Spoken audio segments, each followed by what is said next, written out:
Metro League high school football season. We've got the Franklin Quakers along with the Garfield Bulldogs. Happy to be here for this very first game.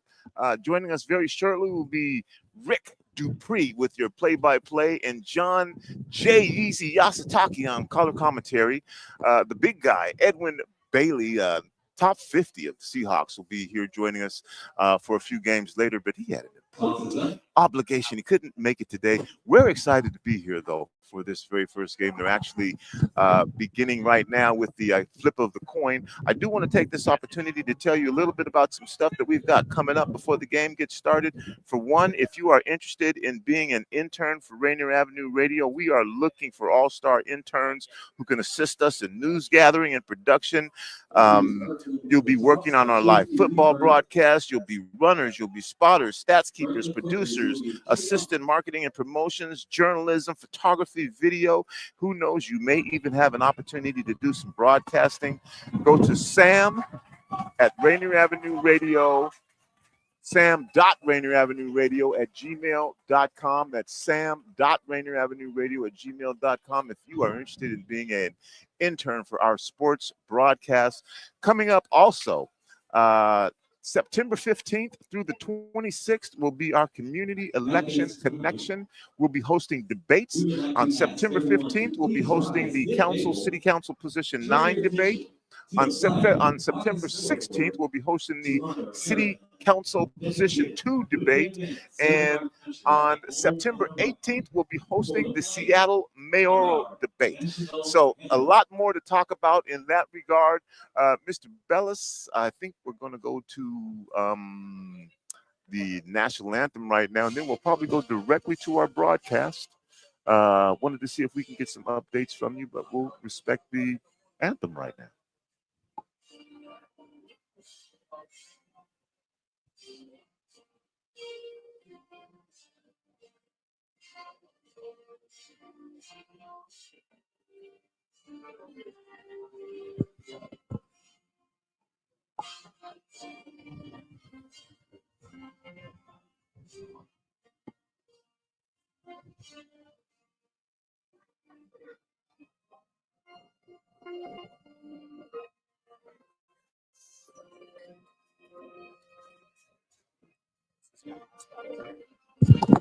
We can't put anybody else on the hotspot. It would kill the broadcast. Yeah, you cannot be using that hotspot. You guys got to get your own hotspots.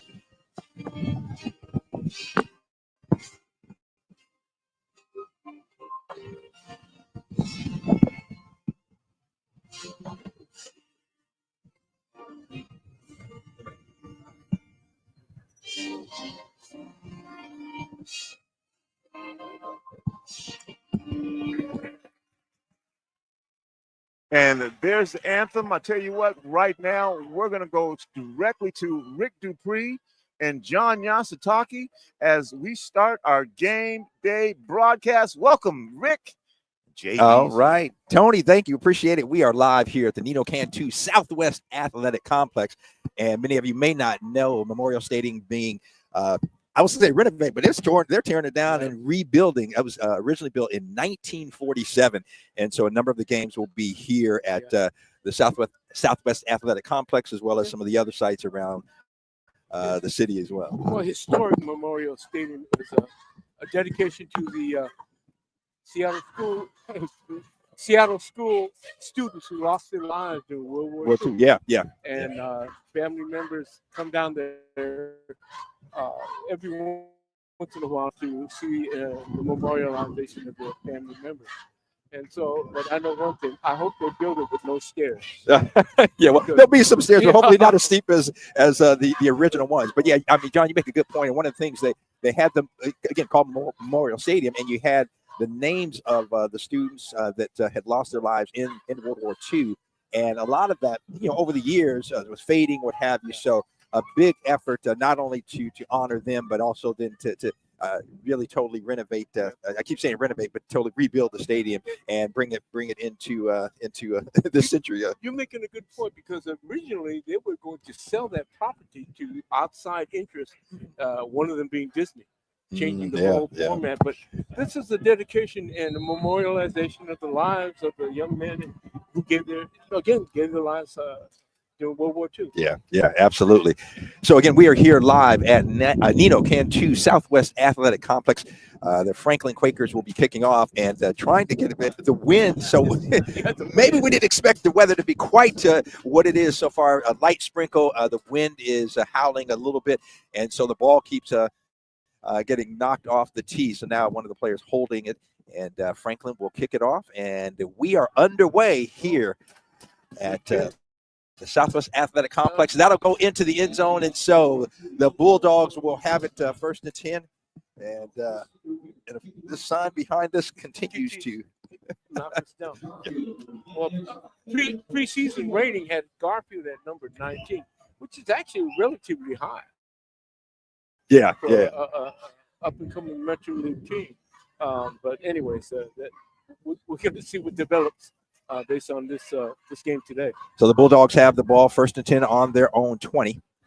And they'll start out with the I formation, two receivers to the left, the far side of the field from where we're at.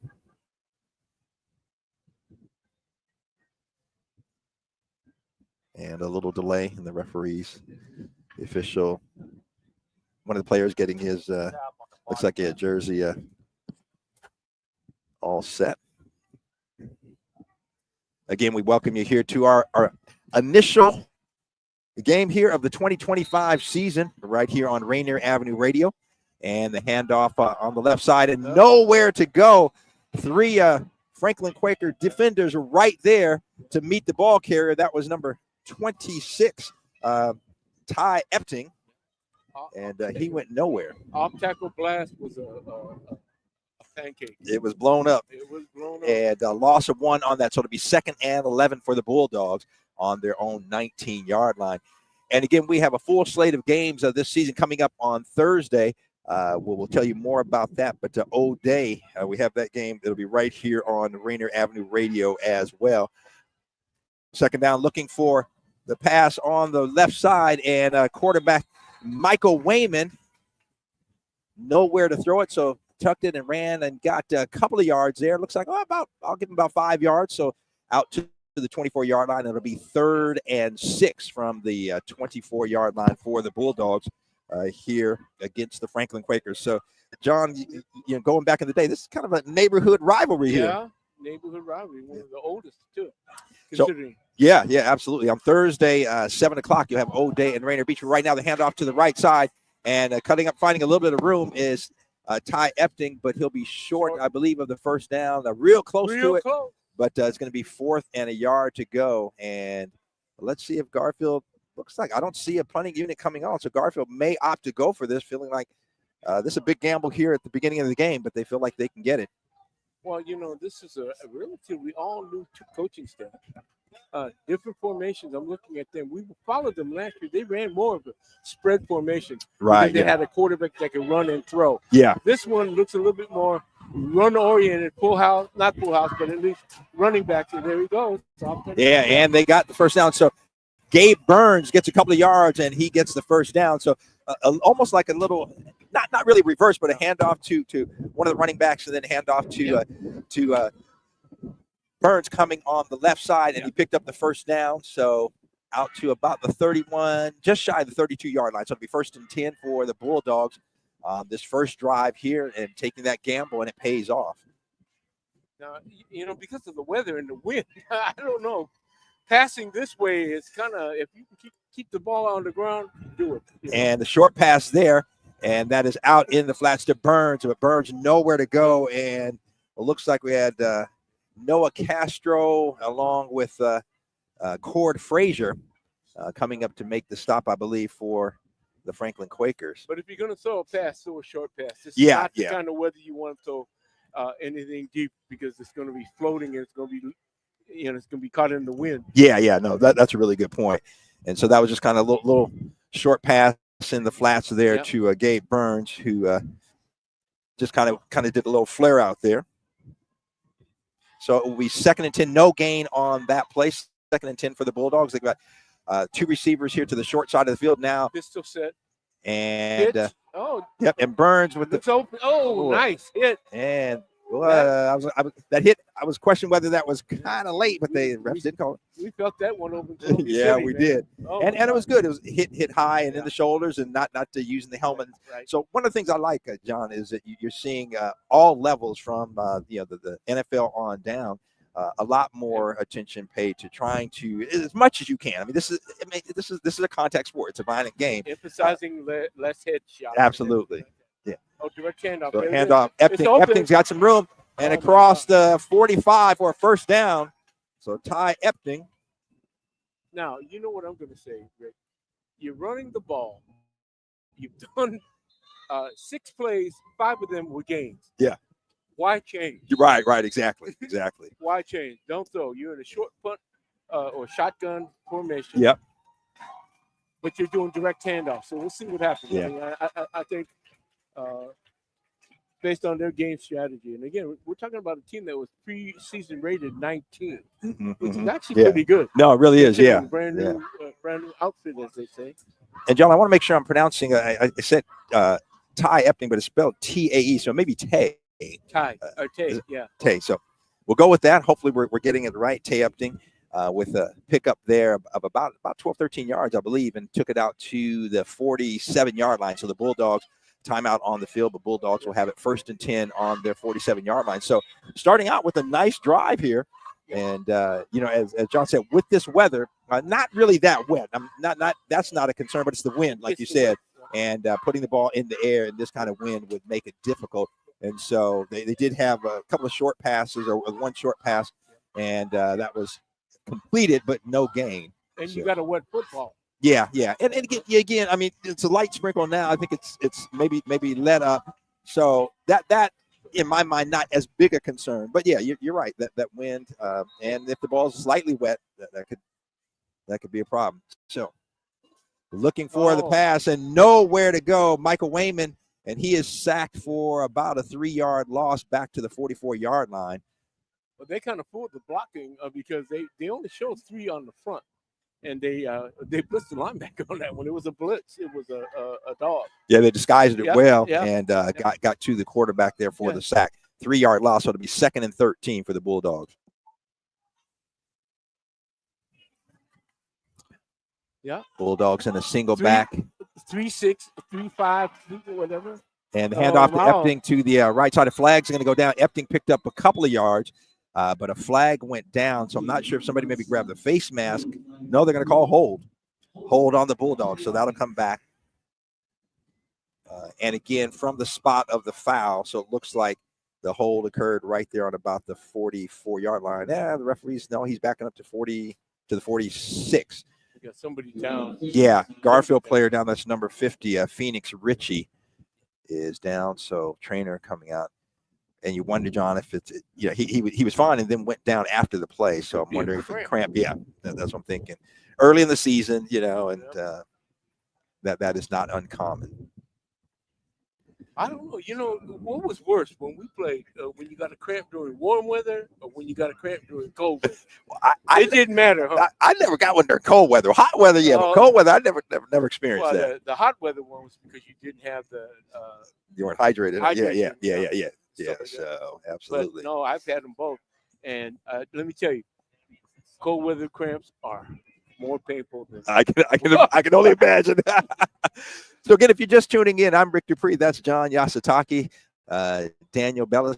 Daniel B is behind the scenes, running the controls. We've got, I believe, 4. Is it 4, Daniel, or 5 cameras out today? So you're going to see a number of different angles today here for this ball game and for the season. So really looking forward to bringing you a lot of great prep Metro action here on Rainier Avenue. This is our first game.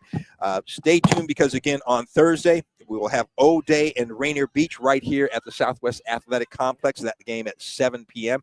So make sure to tune in and join us for that as well.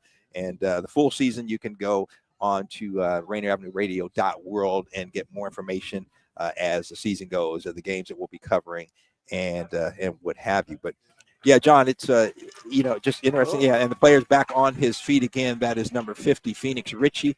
and You can't put any weight on. yeah, it. not putting weight. That It's on doesn't the look good. right, yeah, on the right leg, and I'm not sure if it's ankle. Or a calf or a knee. Or Yeah, because something. he's bending the knee some, so but not yeah, putting not any able to weight. put any weight on that. So hopefully it's nothing I hope. too serious. But So we're looking at. Now I'm kind of trying to say, Franklin's defense. They run 3 on the front, so they have an odd front.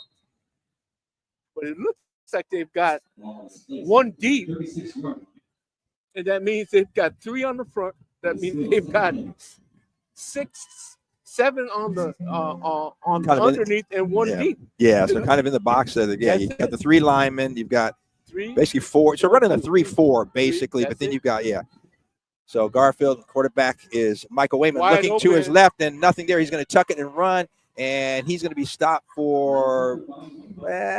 He may have lost a yard there, so he was scrambling. He was looking for a receiver to the left, couldn't find anyone, and wisely tucked it and tried to make something positive out of it. Yeah, they started in the hole because of the holding penalty. Right, yeah. Um, So they're way back now at the 30.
side. Epting breaks the tackle, gets across the 35 to about the 34, gain of about 3 yards for the Bulldogs. Straight handoff, off tackle. Yeah. Off tackle. Well, again, if you're on the line as an offensive lineman, you see 3 down linemen, you know which ones you're going to take. Right. One is going to be over your center. So you have over either the gap between the guard and tackle or over a tackle. That's pretty clear. But when you have 7 other guys lined up, right. You say, hold it, who's coming? Because you're looking at right now, they have 3 linemen, but then there are 5. Yep. So the handoff to Burns on the left side.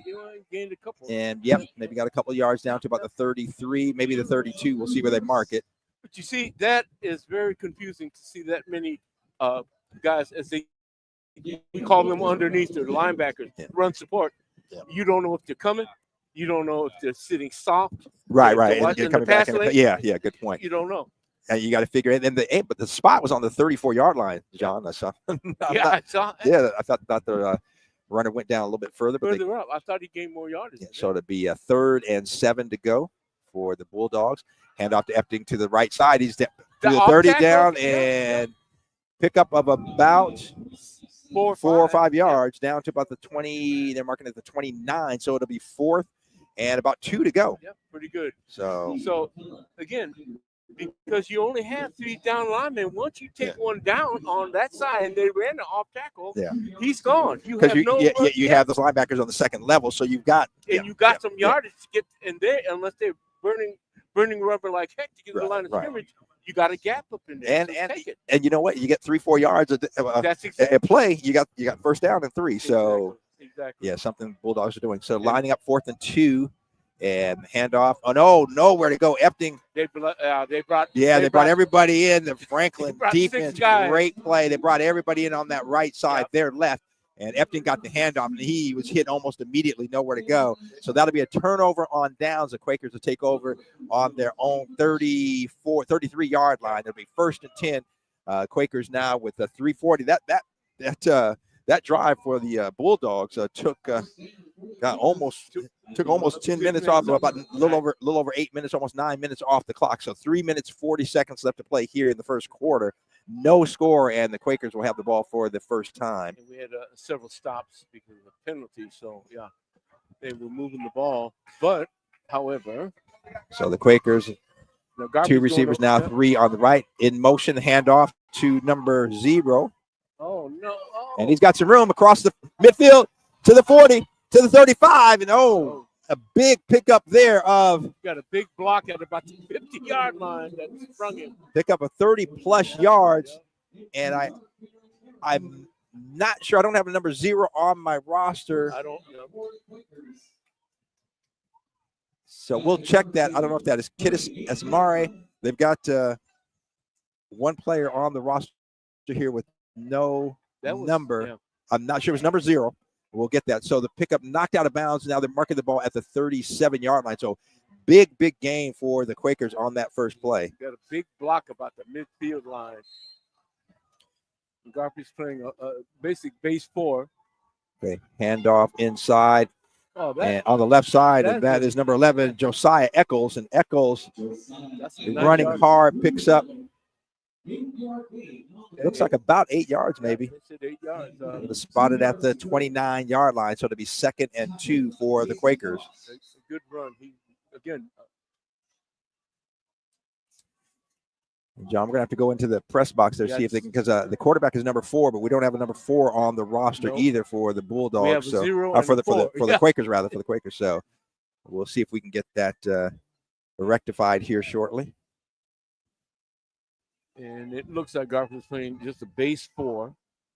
And so rain subsiding and a little bit of sunshine to peek through. Yep, and the wind has died down. Handoff again. That's number 11, Josiah Eccles to the right side. Eccles has got some room, breaks a couple of tackles. He's going to go all the way. That's a touchdown. 29 yards. Josiah Eccles with the touchdown. The Quakers take the early lead here with 2:53 left to go in the first quarter, 6-0.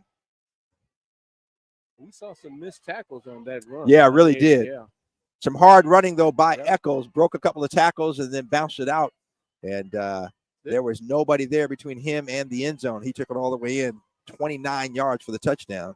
There's no mystery. They took it off tackle. Yeah. Took it off tackle, missed a few tackles, and he's in the end zone. And like I said, Garfield's playing a base 4. So it looks like it's a 4-4. So, again, the Bulldogs with an impressive drive there. I believe 4 plays, 2 big runs. That last one, 29 yards for the touchdown for Eccles. And they'll try for the extra point here.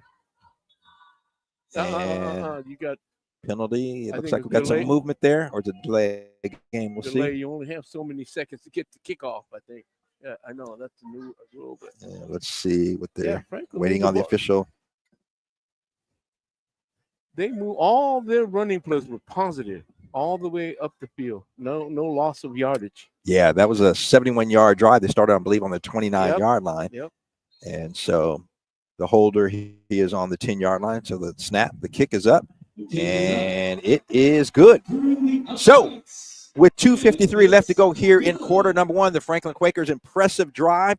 They go 71 yards, and they lead it 7-0 here over the Garfield Bulldogs. We're live at the Nino Cantu Southwest Athletic Complex. I'm Rick Dupree, along with John Yasataki, as Tony likes to say. Jay Yeezy is in the house, and the Quakers with a lead over your alma mater.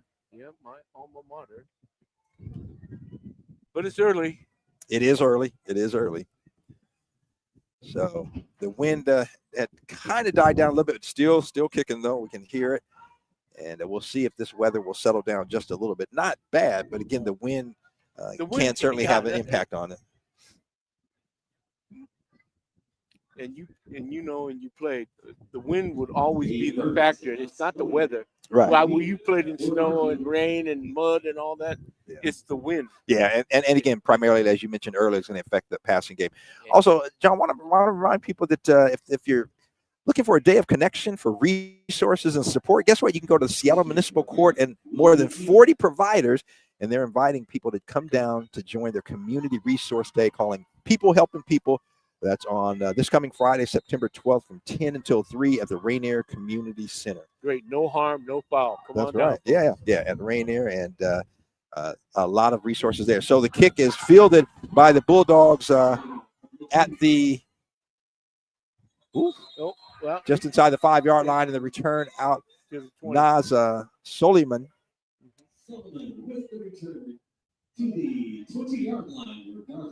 And he took it all the way out to the 20-yard line. So the Bulldogs have it 1st and 10 on their own 20-yard line with 2:46 left to play here in quarter number 1. And he could have got to the 20-yard line if you would let the ball bounce into the end zone and not taking those licks. Well, he thought maybe he could advance a little further. Not successful. So the Bulldogs lining up. They got 2 receivers split wide to the right, and looks like a timeout. The officials talking. I'm not sure what. I don't know what they're talking. They're conferring about. Yeah, officials coming over to the coaching staff and having a conversation. So I'm not sure. Now one of the officials, it looks like he's about being on the field or something. Yeah, that's almost what it looked like, because it looked like he was kind of waving the coach back. So I'm wondering if they, are sending a message saying, "Hey, make sure you're staying off the field." Screening line, they have to be back off of it. But you see, the philosophy is this: I'm going to run the ball until you stop me. Yeah. Okay, or I'm going to throw the ball until you stop me. But if you play around and don't do anything consistently, your game plan. I mean, to me, Garfield had more success running the ball than throwing the ball. Yeah, absolutely. Franklin did not throw a pass on that touchdown, did they? No. They ran the ball. Yeah. And John, looks like they waived the kickoff and they're going to re-kick. So I'm not sure. Offside. Illegal participation. I think that's what. By so too many players on the field. Like by Franklin. Okay, so they're going to back it up from the 40 to the 35, and the Quakers will re-kick it. Well, this should give Garfield a little bit better field position. Yeah, absolutely. That is a 5-yard penalty. Yeah, illegal participation. The 35-yard. So the legendary Lamar Hurd on the public address here at Southwest Athletic Center, and they will re-kick it from the 35-yard line. If you just joined us, this is Rainier Urban Radio's live coverage of Metro League football. Franklin and Garfield, the Franklin Quakers, leading the Bulldogs 7-0 with 2:46 left to play here in quarter number 1. The number 19 rated Garfield High School Bulldogs. All right, and the kick is going to be fielded at the 10-yard line by Nas Soliman. Takes it. He's past the 20, past the 30, 35, almost to the 40-yard line. And so, Much better. much better field position. So, wise a choice to field it and run it that time. That was about almost a 30-yard. 30-yard return. Yeah, 30-yard return. We'll call it 20. They're marking it at the 38. So, 28-yard return by Nas. So, the Bulldogs 1st and 10 on their own 37-yard line. 2 receivers to the short side of the field, which is the Bulldog side of the field, and also the side of the field we're broadcasting from. Quarterback Michael Wayman in the gun, hands it off to Epting. Epting nowhere to go, and coming up for the tackle, number 33, Henry Moore for the Quakers. And that's going to be a loss of at least a couple, looks like about 2, maybe 3 yards back to the 35-yard line, John. That play was just the field. He ran into his own blocker, Yeah. who actually helped make the tackle. Didn't get off the way, yeah. Again, they're doing what they need to do. Run off the weak side. Frank is only showing 3 on the front. If you hook that outside guy, you got open space. Now Franklin's defense a little more spread out. You've Yeah. got trips here, but you only got 2 people on this, so you got right. okay. But good play by the wide receiver. It just overthrew, but looking for Brian Hurd. Hurd was open, and the pass just a little over his head. Wayman couldn't get him. So one of the things that happened there. So the Quakers, I noticed, John, only had 2 defenders out on the trips here. But they brought in one of the linebackers over for the short out pattern. Which is what they're doing. They're only showing 3 on the front, but they will blitz off that. And so you don't know who's coming. Yeah. But your success has been coming off tackle, hooking that outside tackle and running off the hip. And I would keep doing that. So Garfield with trips on the wide side of the field here. Look at that gap. That's a 5-yard gap to the underneath.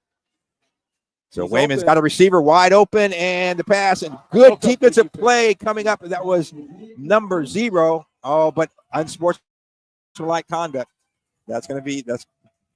So I tell you what, the celebration, and I mean, it wasn't much, but again, they're not allowing anything these days, John. And so, I mean, I have mixed feelings about that, because you don't want to take away the enthusiasm the players have. And, he's getting his teammates hyped up. They're congratulating him on a good play.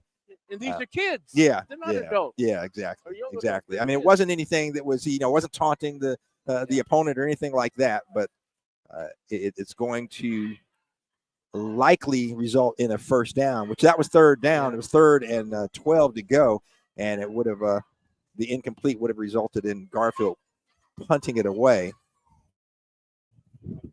But with that penalty, we'll see the referee still discussing it. Okay, now here we go. Yeah, unsportsmanlike conduct on the Quakers. So let's see where they now. Yep. So that's going to be a first down. Yeah, that's going to be first down into the Quakers. 15-yard penalty, as John just said. So to take the ball to the 49-yard line of the Quakers for the Bulldogs. So, unfortunate play there. Garfield has been on the Franklin side of the field all game long. Yeah. All game long. I mean, this is the 4th time they've been there. And it's, again, be consistent. Yeah. Be consistent. Well, one of the things that in this drive, unlike the first drive, the run plays were not as successful, and Franklin stringing them out a little bit. So instead of trying to maybe do that off tackle or student body left or right, go straight up the middle. Change it up. And so again, same thing. And Epting flag is on the play. Epting, a nice run there, about 4-yard pickup. You got a hold, I believe. Yeah, that was an early flag, and I agree with you. Probably a hold. We'll see. And, to be expected, kind of the first game of the season, and a little bit sloppy so far. Oh, no. Is that illegal block? Yeah. It's illegal shift. Okay, illegal shift. Which means somebody moved along and didn't set for that one count. So that's going to bring that back. I didn't see who that would have been. Yeah. 5-yard penalty brings it back into the Bulldogs territory at their 46-yard line. So it'll be 1st and 15 to go. So illegal shift erases that 4-yard pickup by Epting.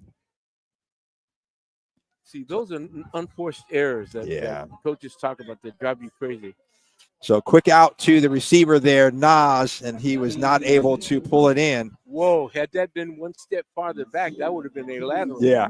Lateral pass, which means it's a live ball. Right. So Wayman was looking for Nas. Yeah. And I hope I'm pronouncing it right. I said Nas, but Nas Soliman. Suleiman. But anyway, so Nas not able to bring the pass in. So it'll be 2nd and 15 for the Bulldogs. We got 1:22 left to play here in quarter number 1. We are live at the Southwest Athletic Complex, Mino Cantu Southwest Athletic Complex. And Wayman looking for a receiver there to the right. He's got it. Nas is there. He's got it past the 35, rather the 40 to the 36-yard line. So that'll be a first down, a pickup of about 15, actually about 19 yards because it was 2nd and 15. So about a 19-yard pickup there. Michael Wayman, the quarterback, found the receiver, Nas Soliman. Pretty good.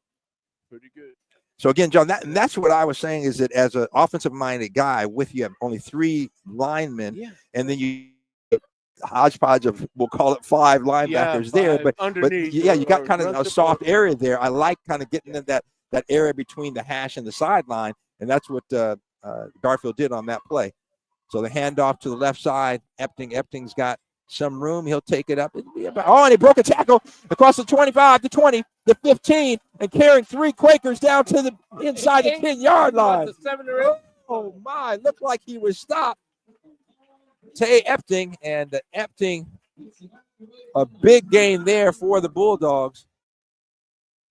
But that started as an off tackle again. He bounced it out. Yeah, he did. I mean, he had 3-4 yards there before he was, there was any contact, and he was able to break free from that. And if you got all that run support and they don't scrape, you got a big gap in there because that's what he did. He made it around the corner.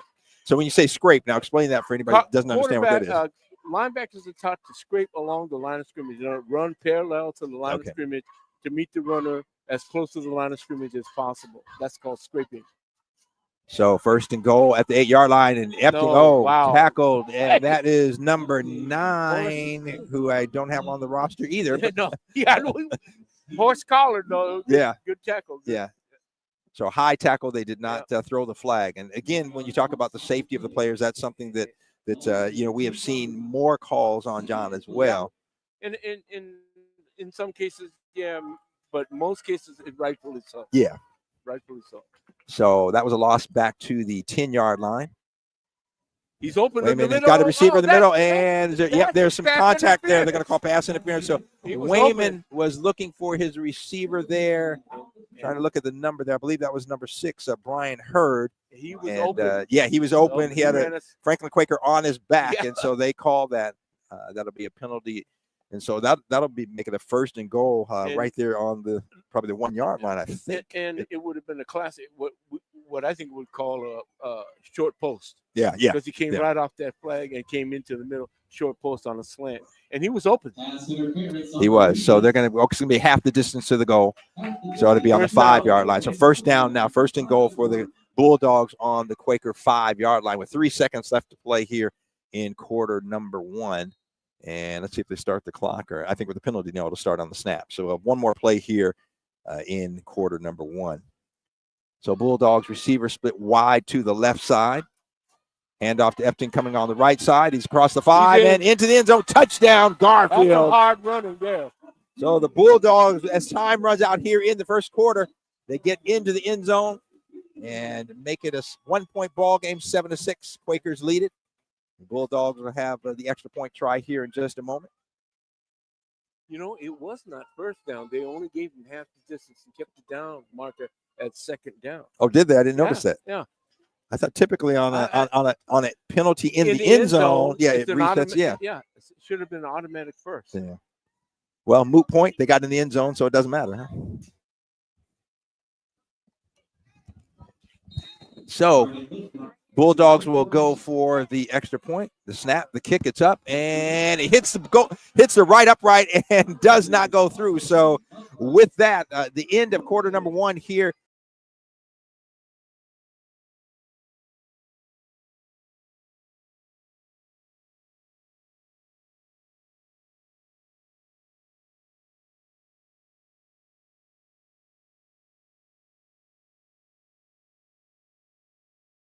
Plenty of height, plenty of distance, but it hit the right upright and bounced back. Anything can happen. Yeah. You never know. Depending on where it hits, it might go in, or in this case, it bounced out. And it's almost like golf. You hook it or slice it. I'm seriously. Yeah.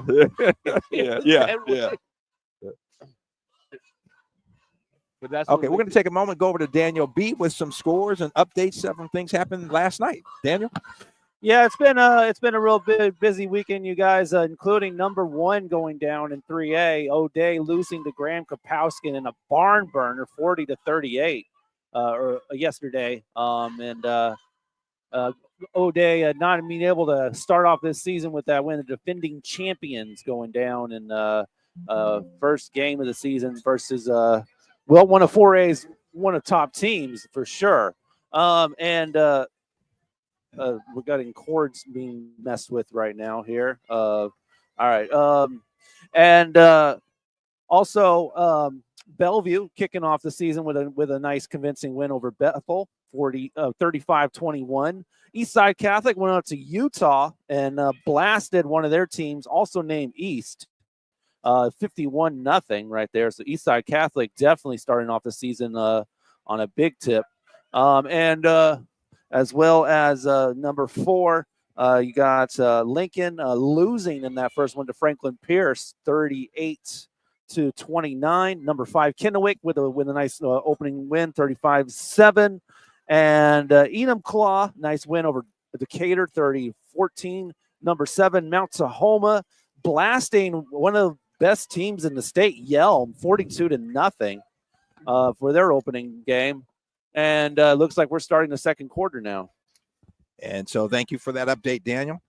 And again, the Quakers leading the Bulldogs 7-6 here after 1 quarter of action. This is our inaugural broadcast here on Rainier Avenue Radio. I'm Rick Dupree along with John J. Yeezy Yasutaki. We have Tony B here. Will be providing a little color for us and giving us some special updates. And the kick is fielded at about the 5-yard line. And that is number 1, Noah Castro. Castro out to about close to the 30-yard line. And now a flag afterwards. So, again, some jawing, yeah. And the referees are going to make sure to keep that under control. Why? I know you say why, and I get it. You're right. I mean, as a coach, you're like, come on, really? As a player, you're up there, you're hyped and what have you. But again, that's maturity. You got to understand. And I say maturity, but you see it at every level. We saw it at Thursday night's game, pregame. The Philadelphia Eagle lineman spitting on Dak Prescott. It's like, come on now, really? So 6 seconds into the game. So those are things. Obviously you get the emotions and what have you, but those are things you have to make sure that could hurt your team. And for the Eagles, I mean, that almost cost them. Probably their best defensive player. Oh yeah. And he was not available for them because of that. That made that game much closer. Yeah. Really did. Hey, for those O'Day folks fans, don't hang your head. O'Day went up against a perennial big school 4A champ in Graham Kapowskin. To lose to them by just a few points is pretty indicative of how strong O'Day is. Yeah. 3A. Again, early, not making excuses early, in the season, and those are the types of things. Hopefully, you make some corrections and what have you. So the Quakers will take over 1st and 10 on their 45-yard line, almost 46. Handoff to number 0, out to the left side. He's across midfield to the 45 to 40. He's got some speed. Yes, he does. And brought down. I apologize. We're going to try at halftime to update the roster because I've got a number of Franklin players that are not listed on the roster. So apologize for that. But a nice pickup all the way down to the Bulldog 36-yard line. I tell you what, the Quakers looking impressive, John. I know that they've had a lot of down seasons, not a lot of players out, so they haven't fielded large team. They've got a larger roster here, and actually looking really good here. Game 1.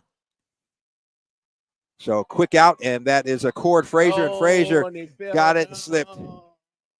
Oh, Frazier had a little bit of work, a little bit Yeah. of working room there. High school rules, Yeah, college yeah. rules. Yeah, once you hit go the down, ground, you can't get up. down. Yeah, Yeah. you can't get back up. So slipped and fell down. So it was a quick out. So that's going to be a loss of about 3 yards from the 36 back to the 39-yard line. So it'll be 2nd and 13 for the Quakers on the Bulldog 39-yard line. If you just joined us, Franklin scored first, got their extra point.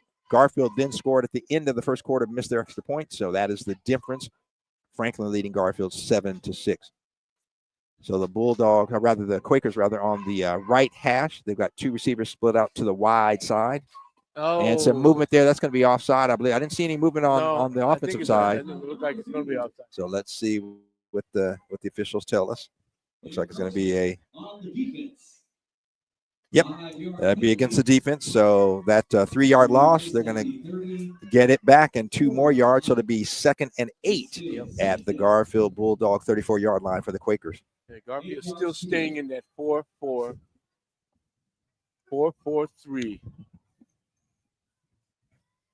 Handoff up the middle, and that is right. Eccles. Eccles got some room, breaks a tackle, across the 30, right around, and he's going to be brought down. So pickup of about 4 yards. But I tell you what, He got hit on the line of scrimmage, right, kicked out of that tackle, and ran for about 5 more yards. I mean, this guy is a hard runner. Well, that's it. You always talk about. You think about. I mean, I can think of my career coaches always saying, "Keep those legs moving, keep them moving." And on the defensive guy, wrap him up. You Wrap him up. have to.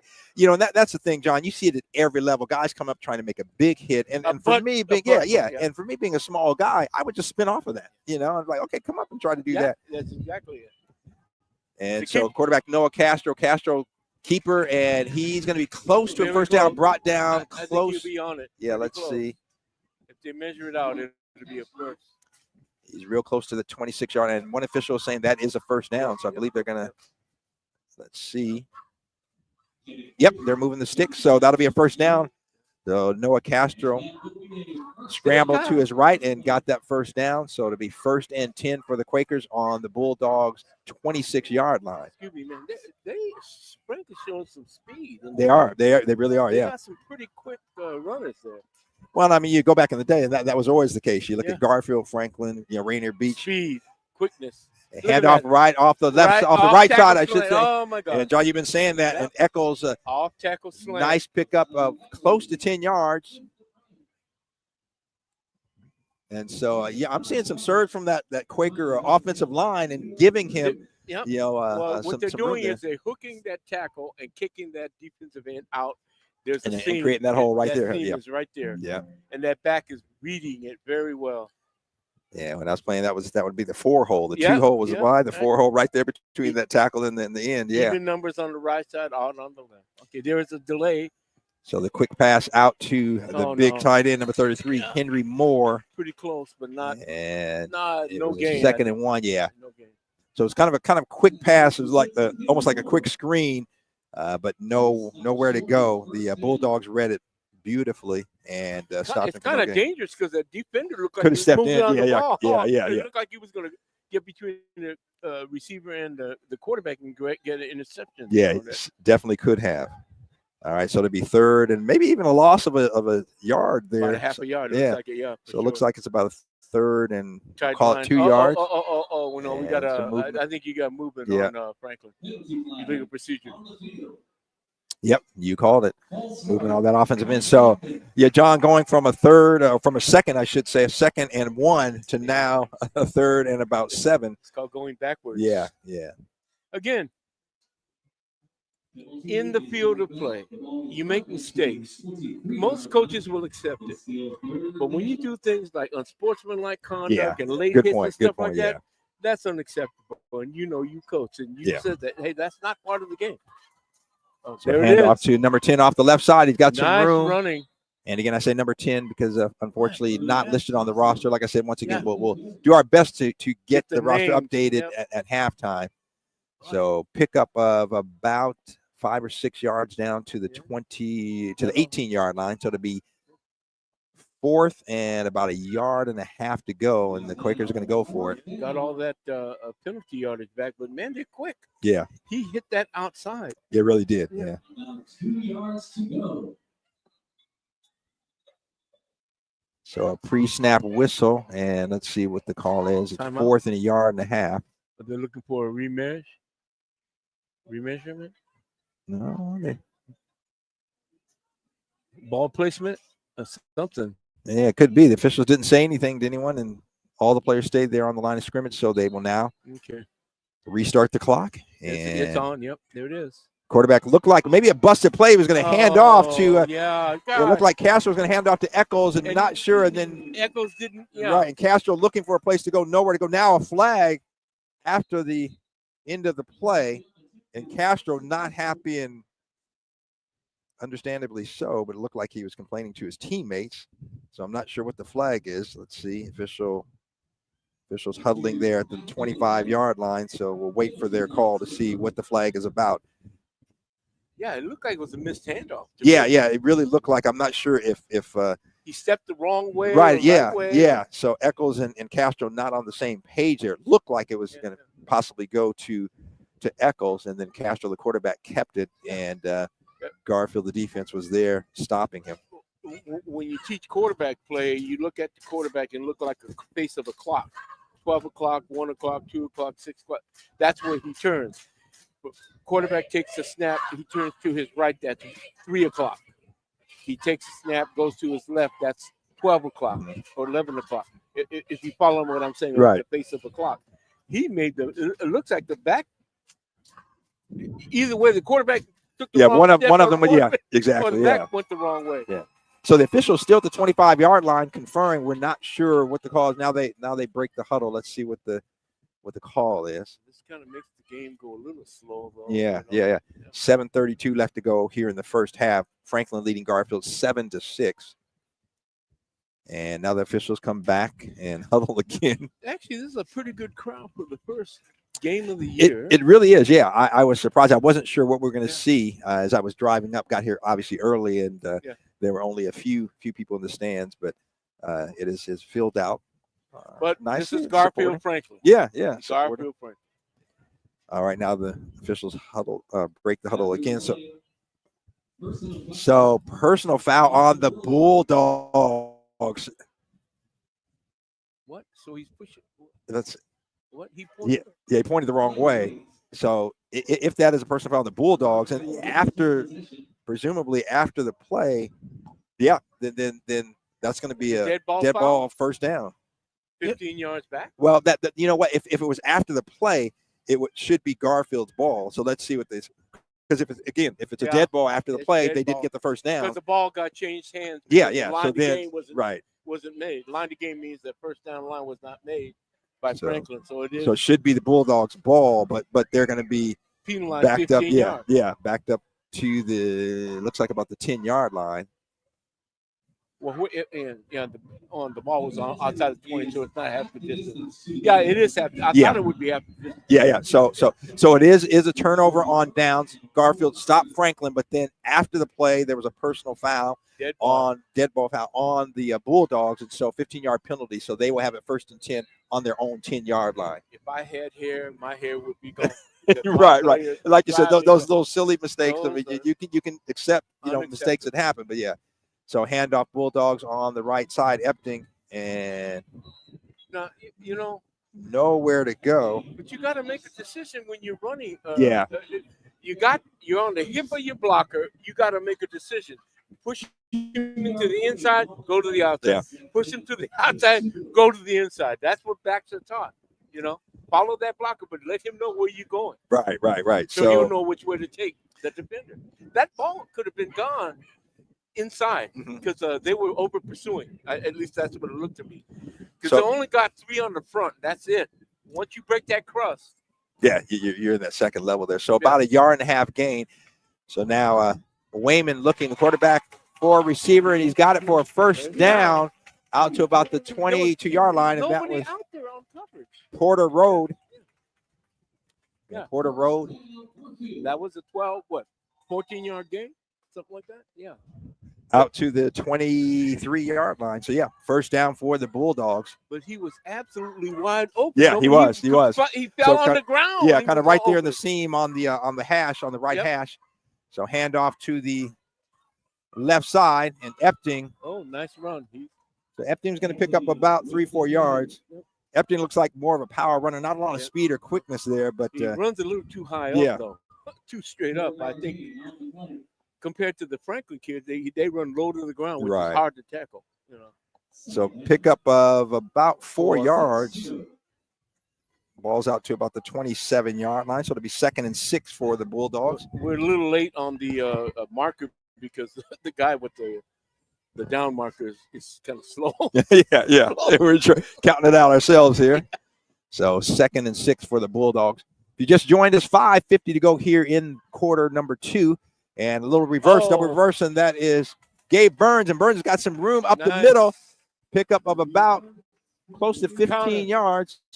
Inside counter was wide open. So you see inside counter, but almost like a little reverse with hand off to the running back. And he goes inside instead of around the tackle.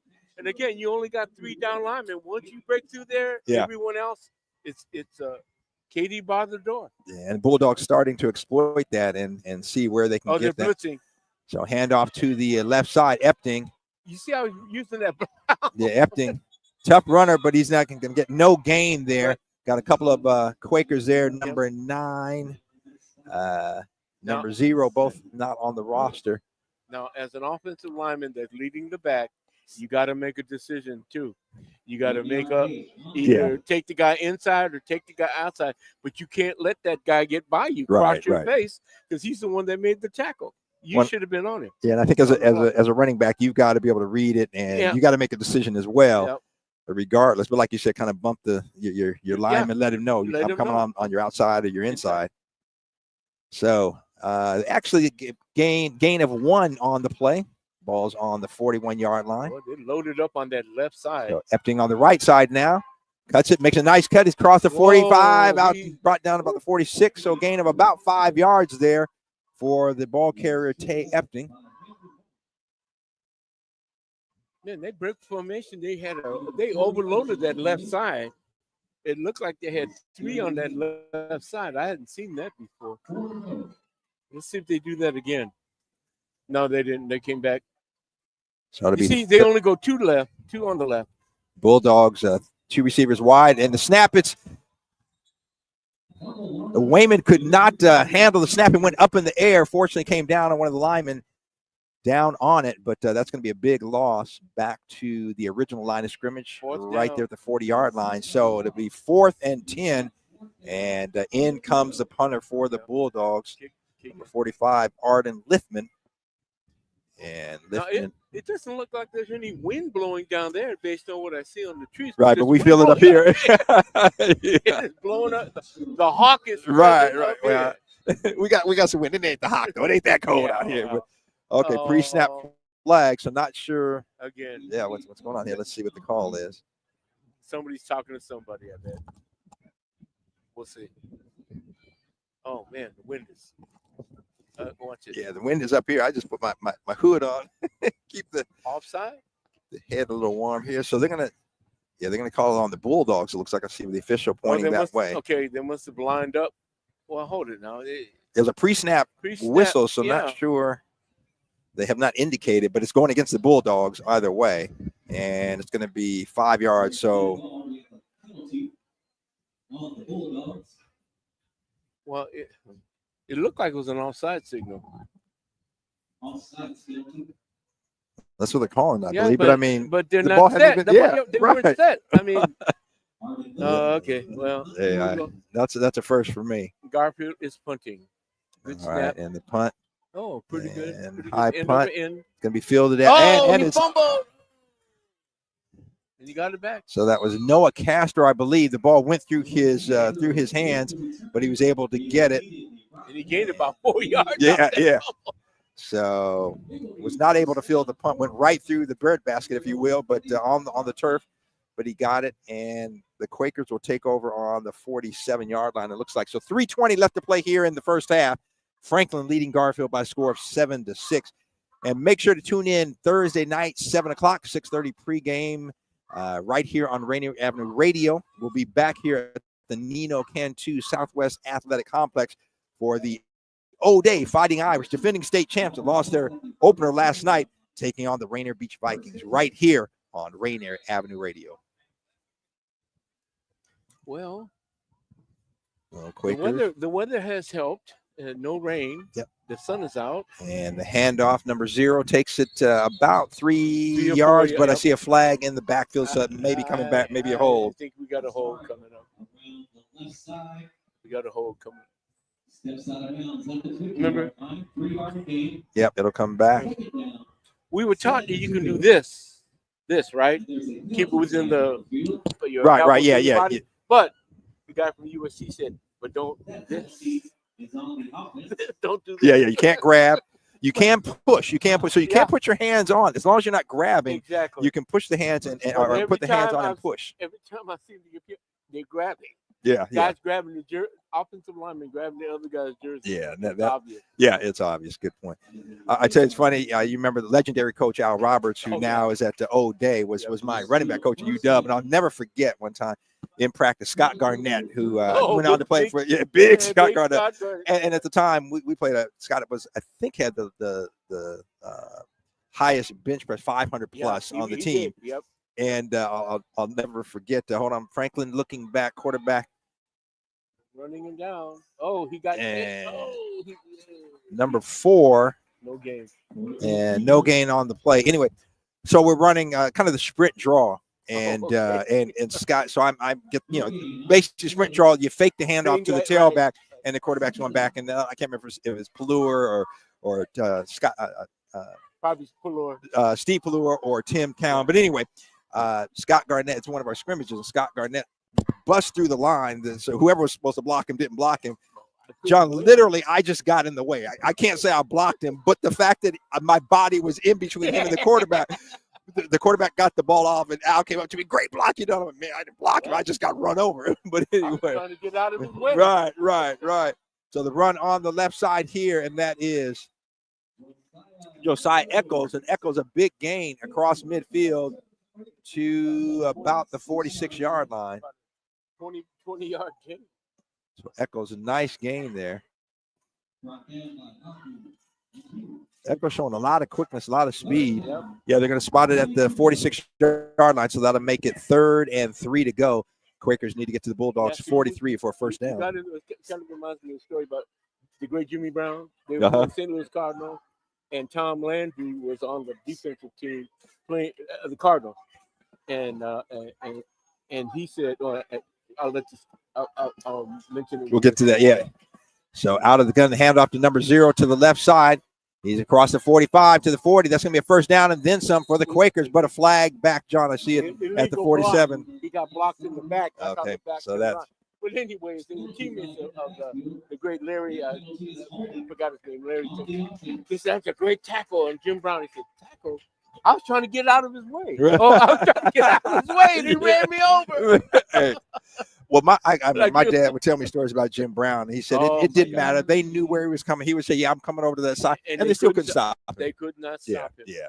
I mean, he was, and on the East Coast, like lacrosse was a big game. Lacrosse now, we see it here. He was an elite lacrosse champion. Right. And the 2-time All-American, I believe, if not, but he also, a lot of the rules were changed because he was just so big and fast, would run people over. Listen, and you wear hardly any, you wear some equipment in lacrosse. Right. Football, man, you going to hit him? So the Quakers quarterback pulls it, good tackle, looking for a pass, and then scrambled, and only a pickup of about maybe 2 or 3 yards. That was a good tackle. play. I think that was Brian Hurd that came up and made the stop, I believe. So it'll be 4th and about 12 to go from the 45-yard line. 1:25 left to play here in the first half. We're live at the Nino Cantu Southwest Athletic Complex, site of Chief Self High School. I'm looking at it right across the street. So again, we're out here because for the next 2 seasons, the construction of the new Memorial Stadium going on down on the Seattle Center campus. And so that is happening. And games will be played here. I believe West Seattle Stadium. Likely also, I know Nathan Hale and Ingram both have fields as well. So presumably games will be there. We'll be here again on Thursday night for the O'Day Rainier Beach game. So invite you to tune in and join us at 7 p.m. for that Come game. on down. Support, yeah, absolutely. Support your local high school athletics, folks. I mean, I lived for a time in Atlanta, and when they held games, championship games, they had to go like in Texas. They had to go. They had to go. Come on, yeah, Texas Stadium. yeah, They had to go to a no, it's no professional joke. Yeah. Well, I remember back, I And believe then- it was a 76 Metro Championship. Remember Garfield and Blanchett. Joe Right. Steele was the big Right. player for Blanchett. Bruce Harrell, and Bruce those guys Harrell, were yeah, Garfield. for Garfield, and you had all the players there. And I think I want to say I was in eighth. I don't think I was ninth. I think I was eighth grade, maybe ninth grade. Anyway, but point being at Memorial Stadium, and it was jam packed, Yeah. standing room only. I'll never forget that. Most fans I've ever seen for a game at that stadium. Considered the greatest game yet ever. Yeah. How many overtimes? And all I that think it was 4 overtimes. overtime. And back then, I think they lined it up on I think it was maybe the 15-yard line. I think it was. Same rule when I played, you got 4 downs, and then it goes to the other team. And if it's a tie game, then you play again. And so it went to 4 overtimes, if I'm not mistaken. And Until somebody gets stopped. Yeah. Joe Steele. Yep. The great Joe Steele. Yeah, they had Daryl Powell. Daryl Powell, quarterback, Kevin yeah. Powell, his twin brother. Oh! And the punt is blocked. It was a low snap. And He fell on the ground. He still blocked it. Christian Rivera, it was the punter for Franklin. He retrieved it, kicked it on the run. It was low, and it was blocked, and the Bulldogs have it. So with the 54 seconds left, the big play here, Bulldogs will have the ball on the Quaker 35-yard line. So an opportunity to take the lead here. Not a lot of time left, but if they can get something together here in 54 seconds, they've got great field position and an opportunity to do it. Offense brings the fans. Defense wins the game. Defense wins the Special game. teams wins the championship. Yes, indeed. Special teams. I've said this before. Don James at UW when I played.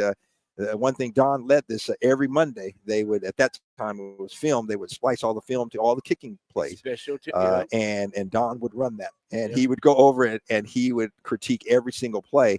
And that was something that the Huskies and again Al Roberts was my position coach. We focused on quite a bit. Yep. So the Bulldogs receiver wide to the right, Nas Solomon.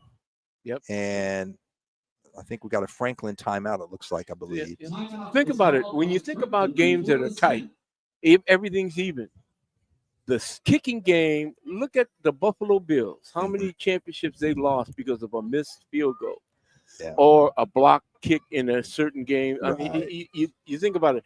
If both teams play even, offense and defense, it's the team that has the best special team. It's going to make the difference. Make the difference. Well, you look at the score here, 7-6. Garfield missed the extra point. And that could be the telling point. Yeah. So again, we are here. 54 seconds left to play in the first half. Quakers leading the Bulldogs 7-6, but the Bulldogs have the ball on the Quaker 35-yard line.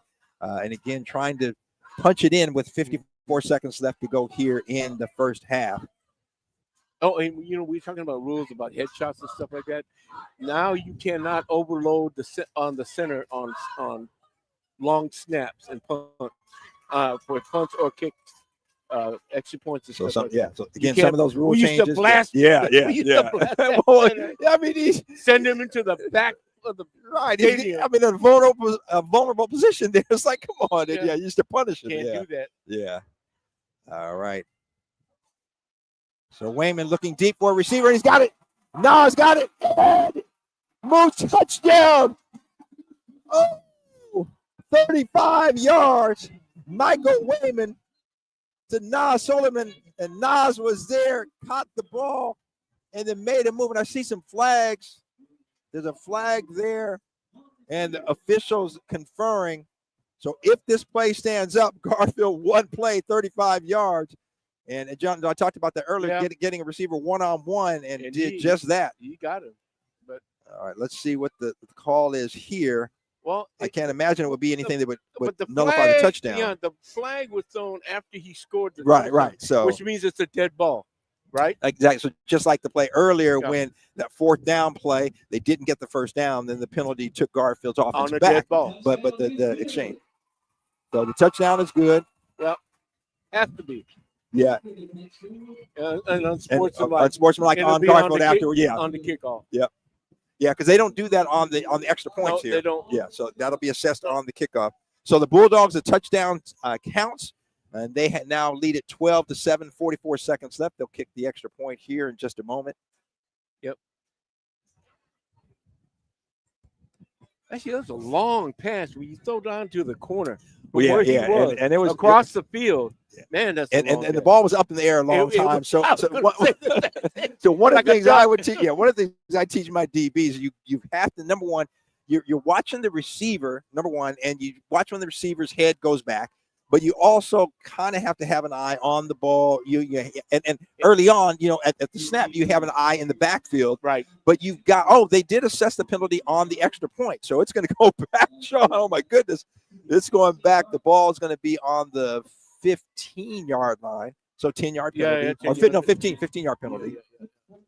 So, And so well, we'll see. the holder is on the 24 yards. So this will be a 34-yard extra point try. You talk about special teams. Snap is, and it's blocked. Snap was bobbled, and it's blocked, and that's a dead ball. So Garfield has not been able to convert on the extra point on either of the touchdowns. But now, they lead it 12-7 here. 44 seconds left to go in the first half. You made a good point about teaching defensive backs. You got to have your head on the swivel. Yeah, you really do. And the other things that we learned, you watch the backfield, You look at the receiver too, so you got eyes on both. When you see that receiver look, exactly, that ball's coming, yeah. or you see him reaching, right, that ball's coming. Yeah, so you have to react. You have to react. So on that play, that ball was in the air so long. It almost? I mean, I think of it almost as a jump ball, an experienced defensive back. And again, whether you're at the high school, professional level, college, I mean, I've seen DBs make this mistake, and I certainly did. Yeah, you're playing arena football, but it's you have to react to that. That ball at that point. So at that point, you're not worried about the receiver as much because now you know where the ball is. You make a play for the ball. You got to make a play for the ball, which is legal.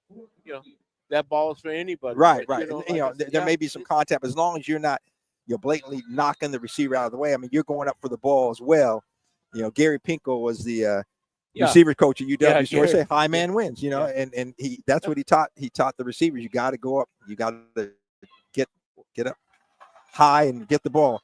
Noah Castro fields the kickoff, bobbles it, but picks it up, and now he's across the 30, still on his feet, the 35, the 40, and he's on his feet, the 45, the 50. Oh, he's on the sideline here, 40, 35, the 30, and down to the 25-yard line. So Noah Castro bobbled the kick, went down on the turf, was able to get it, broke several tackles, and was on the sideline, takes it all the way down to the 25-yard line. So the Quakers have 27 seconds, John. They've got some time here. I don't know if it was a great run and poor tackling or a little bit of both.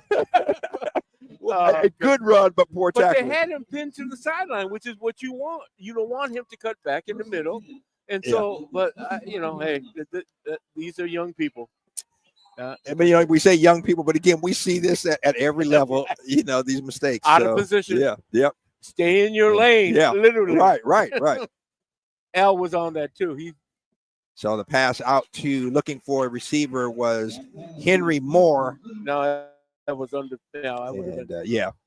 Incomplete pass. So to be 2nd and 10. Ball is at the 25-yard line for the Quakers. 23 seconds left to play here in the first half. See, right now you got to play down distance and time. You only have 22 seconds. Right. So average play for this group, high school, is about 8 seconds. Mm-hmm. Or somewhere around that, I think. So at this point, the Quakers, unless John, you're thinking they're putting the ball in the air. If depending on what happens here, I may look to run the ball on 3rd down. So going to the air again, the quarterback's got a receiver over the middle, misses him. Was looking for number 5, Devian Frazier, and underthrown. Frazier not happy, and now he's complaining to the referee. But if no, take that. Oh, Frazier going to get the ball. If you're going to take the risk of throwing the ball in the middle, go deep into the end zone. Yeah, good point. Not short of the end zone. Go deep into the end zone. So Frazier went to get the ball, and I think that's going to hold. Now the official. Looks like the official. Okay, the official was indicating something. I couldn't tell. Okay, so Frazier brings the ball back now. He's going to line up wide to the right side here, closest to us. 3rd and 10, 19 seconds left to play in the first half here. And I think there's some movement of flag. Let's see if they're going to call that offside. No, they're saying movement on Franklin, so illegal procedure. That'll be a 5-yard penalty. No, that doesn't help. I was say I might run some type of draw or whatever. I mean, they're expecting you to go in the air. Yeah, But I might some kind of delayed handoff. But if you're going to throw it deep, nothing underneath is going to work. Yeah. 19 seconds and you're in the hole with respect to the line of the game, go to the end zone. Yeah, absolutely. Go to the end zone. I mean, now with the penalty, you're back at the 30-yard line, so it'll be 3rd and 15 to go, 19 seconds left to play. Garfield on the big play there, the long touchdown pass 35 yards, leads it 12-7 here. Now they're running 2 high safeties, which means you got half the field on each side covered. So watch out. Yeah. I mean, the only place you got to throw is in the middle. In the middle. You got to throw it deep. Yeah. See, they're covering. Oh. So quarterback scrambling to his right. He's got a receiver calling him. Now he's going to tuck it and run. He's across the 20, down to about the 15, close to the first down. And time's going to run clock out. is still running. They got to call timeout. 6-5 on the clock. 4, 3, 2, 1. Why no one called timeout? Time's going to run out. They had timeout, so why didn't they call a timeout? That is on the coaching staff there. I mean, you have to. The first thing you have to do is you get tackled. You got to call timeout. Distance and timeout. Yeah, I mean they took it down to the 15-yard line, so now you have 4th down. You got another down with the 15-yard line. Or you can go for field goal. Right. Yeah. Because you showed you can kick that ball. That was a really poor time management by the Franklin Quakers on that. So at the end of the first half of play here, Garfield Bulldogs on a late touchdown here in the second quarter, leading the Franklin Quakers by a score of 12-7. I think we're going to throw it to Daniel B. for some updates, and then John and I will be back in about 15 minutes for half number 2 right here at the Southwest Athletic Complex. Daniel? Yeah, can we get that camera on me turned real quick? Thank you. All right, we're here at the half on Rainier Avenue Radio, your community radio station. Garfield leads Franklin 12-7 right here at the half. And yes, sir, kind of a close game, kind of like last year, actually. In week 1, these two teams met, and these two teams met, and it was a 17-14 decision for Garfield. It was their only win of the season last year, and it proved to a very tough season for Garfield, struggling against a sound division opponent as Franklin. And that's what they're doing again right here. The Garfield in the Mountain Division, that's the higher division of Metro, struggling against a sound division opponent on the first week. So if you're a Garfield Bulldog fan and you're struggling versus this Franklin team, you might be a little concerned about when you're going to have to face O'Day and Eastside Catholic and Roosevelt and Seattle Prep and the top teams of the Metro, because Franklin is in that sound division. They are not at the top level of these top teams yet. So we'll see how this season and this game goes and plays out.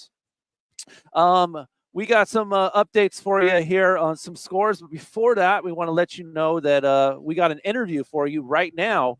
We're going to take it to the field.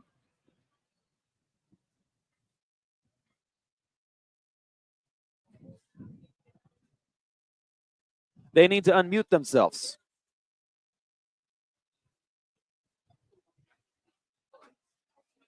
Unmute yourself down on the field, please.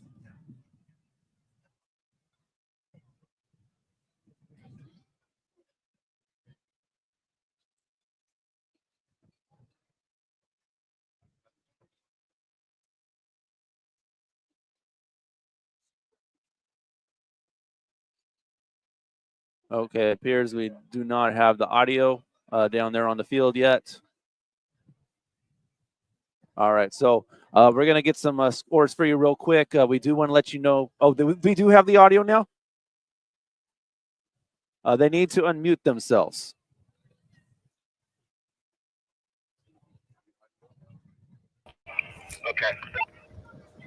Okay, I think we got audio now, guys. All right, going for it.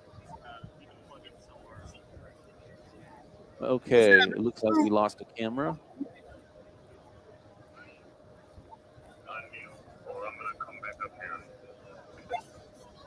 You guys are unmuted.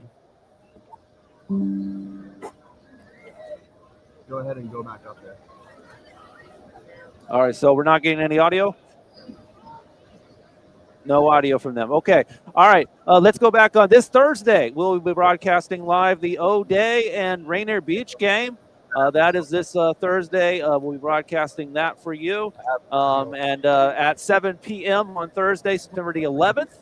As O'Day, number 1 team in 3A, started the season off with that opening loss. They'll face Rainier Beach, who won their first game last night, actually on Thursday, when Rainier Beach defeated Central Kitsap 36-21, looking like a tough opponent this season. So we'll see how Beach measures up to Garfield in this second game of the season coming up here. Also, check out some upcoming events that we got here at the station, including a debut of a brand new music show tonight at 8 p.m. It's called Warm Fuzzy Feeling, hosted by Priya. So tune in for that tonight at 8 p.m. Some nice chill music for you on Rainier Avenue Radio's audio channels. You can go to RainierAvenueRadio.world or download the Rainier Avenue Radio app and listen to that tonight at 8 p.m. and then tomorrow at 7 p.m. for Warm Fuzzy Feeling. Priya got that warm, fuzzy feeling for you, yo. So tune in for that. We also are getting you ready for the election this season. So tune in to some really great debates that will be broadcast live on Rainier Ave, including one on the 15th of this month. We'll be doing the City Council 9 debates between Dion Foster and Sarah Nelson. That's at 6 p.m. on the 15th. We follow that up the next day on the 16th. We'll do position 2, and that one will be at 7 p.m. And then following that up on the 18th, we'll do the Seattle mayoral debate at 6 p.m. on September 18th between, of course, incumbent Bruce Harrell and challenger Katie Wilson. And then, of course, we'll do an election night broadcast of all the results live as they come in on, of course, election night on November the 4th. We also are running some really great police consent and police commission, community police commission broadcasts, getting you educated about police and its relationship to the community. You can tune into those on the 15th. There is one at 5 p.m. on the consent decree. On the 25th, we got one on the chronic nuisance law at 5 p.m. On the 30th, we got another interview for you. It'll be on surveillance Only the second half. on the Police Commission on the 30th at 5 p.m. And then it all wrapped up to a big event where we get some audience comment and panelists on October the 21st with the whole town hall right here on Rainier Avenue Radio at 6 p.m. on the 21st. Taking a look at the top 20 of scores right there. We show some of them right there. O'Day losing that first game of the season. Bellevue, a nice win, 35-21. Eastside Catholic went out to Utah and spanked one of their teams 51-0. Lincoln, one of the top teams in Tacoma, lost their first one versus a 2A team, Franklin Pierce, 38-29. Kennewick over there on the east side, winning convincingly over Hanford, 35-7. Enumclaw, big win over Decatur for 30-14. Mount Tahoma leading the Pierce County there with their win 42-0 over one of the biggest teams in the state. Yelm was a past state champion in a 3A. Mount Spokane blanking Central Valley right there in a battle of ranked teams, 42-0. Ferndale, number 9, losing really blowouts over Linden. Linden just blowing them out. 2A team Linden winning that one 38-8. Number 10, Monroe lost their first one to Metro team Bishop Blanchette 42-20. And in the 11 through 20 here, we got Gig Harbor and Peninsula will be playing tonight at 5. Metro team Roosevelt will face Camas tonight at 6. Number 14, Lakes, with blowing out Albert and Riverside, 48-0. Number 15, Central Valley over there on the east side of the state, being blanked, of course, by Mount Spokane, of course, 42-0. And the Stanwood over there in the northwest of the states and Westco, defeating Spanaway Lakes 27-14. Metro team Seattle Prep starting off the season with a win over Snohomish 21-14. Southridge just destroying Pasco, 55-7 right there. And number 20, Highline, starting off the season with a loss, 20-38. In Metro scores, we have a couple for you right there. Rainier Beach last night started the season, 36-21. Mercer Island with a big win over there, starting their season over there. The Kinko, 30-6. And Chief Self with starting their season off a win versus 2A team Hawkinson. Final score there. Currently in action, we don't have a score from them. Lakeside versus Shorecrest. And Ballard versus Ingram. That game is canceled. West Seattle versus LaSalle. That also was canceled. They are blank. We don't know if they're going to be rescheduled or not. We'll know when we know. Of course, here at halftime here with week 1 action, opening week of Metro League action on Rainier Avenue Radio, community radio station. Garfield leads Franklin 12-7. We'll see how the second half action comes. If you're a Garfield Bulldogs fan, you need to see yourself winning this one handily. Otherwise, you're going to have a long season ahead of you when the big, tougher teams come into town. So we'll see how things going for now. We're going to go ahead and pay some bills before the second half. And we'll see you in just a couple of minutes with the second half of your action right here on your community radio station, Rainier Avenue Radio. We will be right back.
The climate crisis is here, and communities most impacted are standing up. This is Earth Deserves More Than a Day, hosted by Rainier Avenue Radio and King County Parks. From elected officials to grassroots leaders, from river tours to cultural art, we gathered to take action. Listen in. Learn more, then get involved, because the Earth can't wait, and neither can we.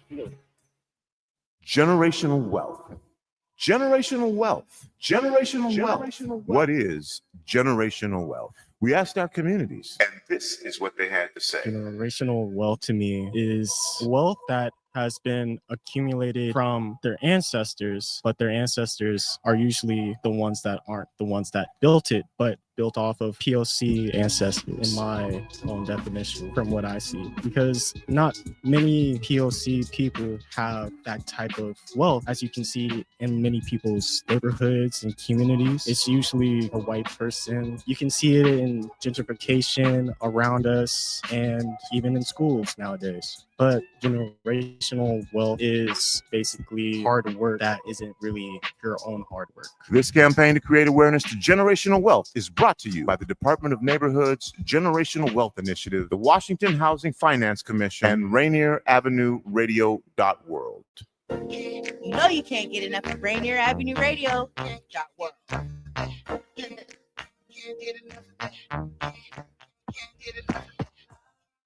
Một thông điệp chính thức từ Medicare, một luật mới đang giúp mọi người tiết kiệm nhiều tiền hơn đối với các chi phí thuốc gây toa. Quý vị cũng có thể tiết kiệm được tiền với chương trình trợ giúp bổ sung Extra Help của Medicare. Số tiền lệ phí bảo hiểm của quý vị bằng không và chi phí tự chi trả của quý vị thấp, ai cần nộp đơn. Những người độc thân kiếm được ít hơn $23,000 một năm, hoặc những cặp vợ chồng đã kết hôn kiếm được ít hơn $31,000 một năm. Ngay cả khi quý vị không nghĩ mình hội đủ điều kiện, quý vị vẫn nên tìm hiểu chương trình này. Truy cập ssa.gov/extrahelp, chi phí được Bộ Y tế và các dịch vụ nhân sinh Hoa Kỳ trả. A teacher who hurt their back and got prescribed opioids. a daughter trying to cope with a loss in the family, a friend silently struggling, thinking they'll be a burden if they ask for help. People with addiction come from all walks of life, and the truth is they stand a better chance at recovery with our support. Reaching out and sharing local resources can make all the difference. Don't count them out. More people recover with support. Find more ways to help at supportaddictionrecovery.com. That's supportaddictionrecovery.com. Are your kids eligible for or enrolled in Apple Health Medicaid insurance? Bring them to a free dental clinic in Skyway this fall. Public Health Seattle and King County is hosting free dental clinics for kids 12 and under at the Skyway Resource Center one Saturday per month, now until December. Visit kingcounty.gov/ABCD for more information. Again, that's kingcounty.gov/ABCD for free dental clinics for kids. Ladies and gentlemen, this is Rainier Avenue Radio.world, the station that cares about our community. I'm Paul Pearson, host of Star Time. And when I'm not cooking up a batch of my famous wood-flavored chicken, I'm listening to Rainier Avenue Radio.world. I went over a friend's house to eat, and the food just ain't no good. ការសម្អាតដីល្បាប់នៃស្ទឹងរវល់មិឈភាពខាងក្រៅបានចាប់ផ្ដើមទីភ្នាក់ងារការពារបរិស្ថានសហរដ្ឋអាមេរិកនិងសមាជិកនៃក្រុម Lobo the Warmish Waterway ដែលរួមមាន King County និងទីក្រុង Seattle និង Boeing បានចាប់ផ្ដើមសម្អាតដីល្បាប់នៃតំបន់ Lobo the Warmish Waterway Superfund គម្រោងបរិស្ថានដ៏សំខាន់នេះនឹងដោះស្រាយការបំពុលនៃដីល្បាប់និងជួយស្ដារសុខភាពរបស់ស្ទឹង The Warmish ដោយចាប់ផ្ដើមពីផ្លូវទឹកភាគខាងលើសកម្មភាពសាងសង់បានពង្រីកពីស្ពានខាងត្បូងផ្លូវលេខ102ទៅក្រោមទៅដល់ The Warmish Waterway Park ក្នុងរយៈពេល3ឆ្នាំខាងមុខនេះសកម្មភាពនៅក្នុងទឹកនឹងកើតឡើងចាប់ពីខែតុលាដល់ខែកុម្ភៈដែលបញ្ចប់នៅខែកុម្ភៈឆ្នាំ2022សូមចូលមើល ldwg.org ដើម្បីស្វែងយល់អំពីការសម្អាតតំបន់ខាងលើហើយចុះឈ្មោះសម្រាប់ព័ត៌មានថ្មីៗតាមអ៊ីមែល Generation Rainier Avenue Radio back here just before the second half, just coming back here. It's Daniel Bellis here. And we just want to, of course, it is at the half right now, just a couple of minutes before we get back in action as Franklin trails Garfield 12-7. But we want to let you know that there is a cool event coming up here in the community. And there is an announcement of connection, resources, and support. Seattle Municipal Court and over 40 providers invite you to join us for Community Resource Day. It's people helping people. And it's happening on Friday, September 12th from 10 a.m. to 3 p.m. at the Rainier Community Center. That's 4600 38th Avenue South in Seattle. Come explore resources from over 40 providers with support for housing, employment and training, health and wellness, legal services, food assistance, and so much more. Seattle Municipal Court will also be on site to provide help with a warrant squash, ticket resolution options, and referrals. This event is free and open to the community, an opportunity to connect, learn about available resources, and find support that can help make things just a little bit easier in life. So mark your calendars and bring a friend. That's Community Resource Day, September 12th.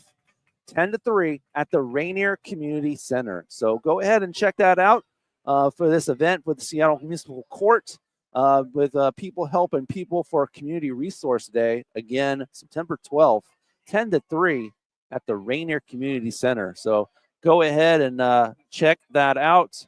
All right. I think we're about 1 minute away from your second half of action.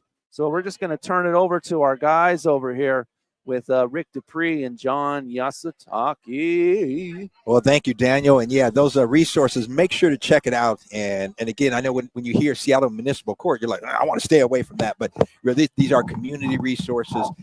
Get out and do all you can, or get all the information you can. Hopefully it will be very, very helpful. Well, we are about ready to begin this second half. And what a first half it was. Garfield leading by a score of 12-7, and Franklin has been the more dominant team, John. They have looked better. Garfield got a big play at the end, turnover, and then had the big 35-yard touchdown pass, and so that gave them the lead, but they've missed both extra points, and there was an unsportsmanlike conduct play, or penalty, I should say, after that touchdown, which took the extra point back. It was about a 35-yard extra point, and that was blocked. And so Garfield, certainly a lot of things that they need to clean up. But Franklin looking awfully good. That's a good point you made. That pass, though, you and I saw it looked like a dying duck going out there, and the wounded duck up there. The wounded duck, and luckily for Garfield, the Franklin defender had his back to the ball. Yeah. And that ball went in there, and they scored on it. But And no, you're right. Yeah. And the second half kick goes into the end zone, the beginning of the second half kick, I should say. So Franklin will have it 1st and 10 on its own 20-yard line. But yeah, John, you make a good point. I mean, I think that those are little things. So a couple of things you've mentioned. One, there have been some mistakes. That's going to happen all the time, especially beginning of the season. Been a couple of unforced errors or whatever. You can't afford those. Nope. And things in terms of comportment, how you carry yourself, unsportsmanlike, those kinds of things, late hits, all that kind of stuff. Yeah. That's as they say, unacceptable as a coach. But if I was to look at this and say what I saw in the first half, there's one team clearly dominated based on their game plan. Franklin. Yeah. They ran the ball. That's what we're going to do. That's what they did. But at the end of the day, what matters most is what's on the scoreboard, Exactly. and Garfield leading 12-7. So the Quakers taking over 1st and 10 on their own 20-yard line, and got some of those numbers corrected here. So apologize for those unknown numbers the first half. Oh, they're doing a lot of shifting. Hand off to right off the left side, and excuse me, that was number 13. No, was it? I missed the number of who carried that ball. I think it was number 12. 12. It looked like, which would be Leandro Spruill, if that was him. Oh, was it Josiah Eccles? I thought, take your pick, I think. So to be 2nd and 10, no gain on the play, nevertheless. And the quarterback, so I've been saying number 4, that is Devion Frazier. They had him listed as number 5. Right. He's actually number 4. The handoff, and that is number 11, Josiah Eccles. And Eccles nowhere to go. So I tell you what, the first 2 plays, looks like during halftime, Garfield made some defensive adjustments. And at least based on these first 2 plays, a gain of approximately a yard, maybe a yard and a half. So it's going to be 3rd, and we'll call it 8 yards, being generous for the Quakers. Garfield has not changed up. They're still running that base 4. Yeah, but John, I mean, I think a lot of it is you talked about discipline and knowing where you need to be at. And for both teams, we saw, some challenges with that in the first half. Yeah, being out of position, overrunning it, overplaying, all that kind of thing. So Franklin is pretty much trying to run a spread. Yes. So Franklin's got 3 receivers to the left, to the short side of the field. Actually, their ball's in the middle of the field. That maybe delay a game. Another pre-snap penalty. Let's see what the official. Yep, delay a game. So that'll be a 5-yard penalty against Franklin. Unforced error. Right. You've got to get part of that, though, John. And I look at the beginning of the season, your coaching staff. You've got to get the play into the quarterback. Yep. Usually, I mean, you figure that the play call is coming from the sideline. You got to get it in there quickly for them. You got to give them a chance. Exactly. You time it when you get the play called, and you tell the quarterback, "This is how we do it." You have so many seconds, and that's it. That was a high snap. So Frazier, that was a bad snap. Frazier almost tackled back in the end zone. So Frazier was scrambling. He was back on near the 2-yard line. It all started with that bad snap. Yep. And he was under pressure and was hit, but just was not able to stay on his feet. So that is about as close to being in the end zone. Yeah, it's going backwards as you can. Yeah, the ball is on maybe the 2-yard line. And it'll be 4th down. So now your punter not having a lot of room behind him. He's got to be careful not to step out of bounds. Exactly. And right now, look at him. He's out of bounds now. He's got to come up. Yeah, the referee letting him know. He's still out of bounds. No, got to move up. He's still out there. His feet are on there. If his heel's on the line, that's a safety. It's going to be because he's on the line. He stepped up.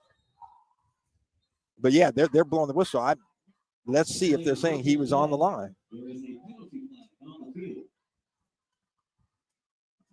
Oh, he's going to be even close. So illegal procedure on the Quakers, John. So that's going to be half the distance to the goal. So now that gives that punter that much less room. That means that ball. Oh boy, that's interesting. If that ball lags anyway, they're going to block that kick. Yeah. Or he's got to be careful. He's got to make sure not to step out of the end zone. Because a lot of times that that happens Right. because you're off balance. You look at his heels. His heels are right on the inline. That is Now, I give credit to the official. The official let him know, no, you got to come up and really helped him out. But, I mean, he is on the punter, I believe, is number 7, Christian Rivera. Oh, and it's a safety.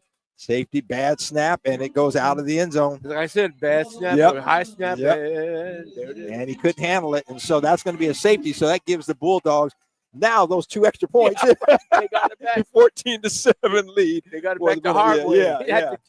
Safety.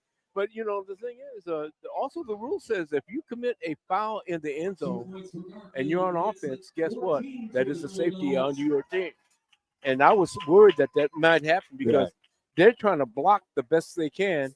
If they hold in the end zone, that's a safety. Yeah. Good because point. Garfield was coming to block that kick. Yeah, they really were. So, I mean, early here in the second half, 9:26 left to play. So we're about 2.5 minutes into the quarter. But Garfield making some adjustments at halftime and looking like the more dominant team early on. We'll see. Number 19 rated based on the preseason poll. This should give Garfield some good field position. I mean, they're kicking off as a safety. You kick off from the 20. Yep. And oftentimes it looks like the Quakers will do that. Your punter is kicking in, and one of the reasons for that is that it's a higher kick, so it gives your defense more time to get down there and hopefully avoid a good return. Although, if you look at over history, and one of the great punt returners in NFL history from right here in Seattle, Washington, Eric Metcalf, the son of the great Terry Metcalf. And I remember that game for the Cleveland Browns when he had 2 punt returns for touchdowns against the Steelers. So, yeah. But again, that is why typically and Franklin going to do that. The punter Christian Rivera get that higher kick, gives your defense more time to get down and stay in your lane. Stay. That's a big one. That trying to drum it into people's heads. Stay in your lane, because the minute you step out of your lane, they're going to run around you and go upfield. Yep, you create a lane for someone to go. I'd be saying that on the freeway a lot too. Just stay in your lane. And so the punt is fielded almost and dropped, and then fielded again by number 11. It's open. Solomon. He's got some room. He's on the sideline to the 40, and he's brought down. My God. So Solomon, he fielded the punt, then dropped it. It was on the ground, picked it up. And then that kind of sucked the defense in. He got to the outside there on the Franklin sideline and takes it all the way into the Quaker territory down to the 37-yard line. It looks like, I think, is where they're spotting it. So that's a net of 17 if you kick from the 20. Yeah. 37, good point. 15, net 17. So the Bulldogs are 1st and 10 on the Quaker 37-yard line. 9:15 left to play here in the third quarter. So we're just a couple minutes into, not even 3 minutes in. Now the Quakers calling their motion to the sideline. It looks like they're saying maybe timeout. Yeah, they're going to need to if they're going to delay a game. Yeah, they do. So there's some confusion there, and Garfield players are looking on the sideline. Oh, they didn't have 11 players. I think 1, 2, 3, 4, 5, 6, 7, 8, 9. No, I get they do have 11. Yeah. 1, 2, 3, 4, 5. 6, yeah, I see 11. 8, but maybe they didn't have the personnel. Yeah, so not sure what the confusion was, but they called the timeout, and good. Good play by the players there, being on top of it, and that's what you want. That's what you want from those leaders on the field there. Well, when we coached, it was the center, because the center calls where the huddle should be, right? And the center is the one that's looking at the clock too, along with the quarterback. Yeah. But sometimes the quarterback gets calling the play. The center says, "Hold it, you got 5 seconds." I got the center. Somebody has to on the line has to let the quarterback know how much time is left before you get a delay of game. So with that said, the Bulldogs will now take it 1st and 10 on the Franklin 37-yard line, leading 14-7 here. We're about 2.5 minutes into the third quarter. Oh, motion. Oh, that's a legal procedure. So Gabe Burns was in motion. And if someone wasn't set, because he wasn't approaching the line of scrimmage, he was okay, but I'm not sure who did they move I don't think someone was set. Yeah. 15 to go. So a rough start here for the Bulldogs on this drive. It'll be 1st and 15 from the Quaker 42-yard line. What?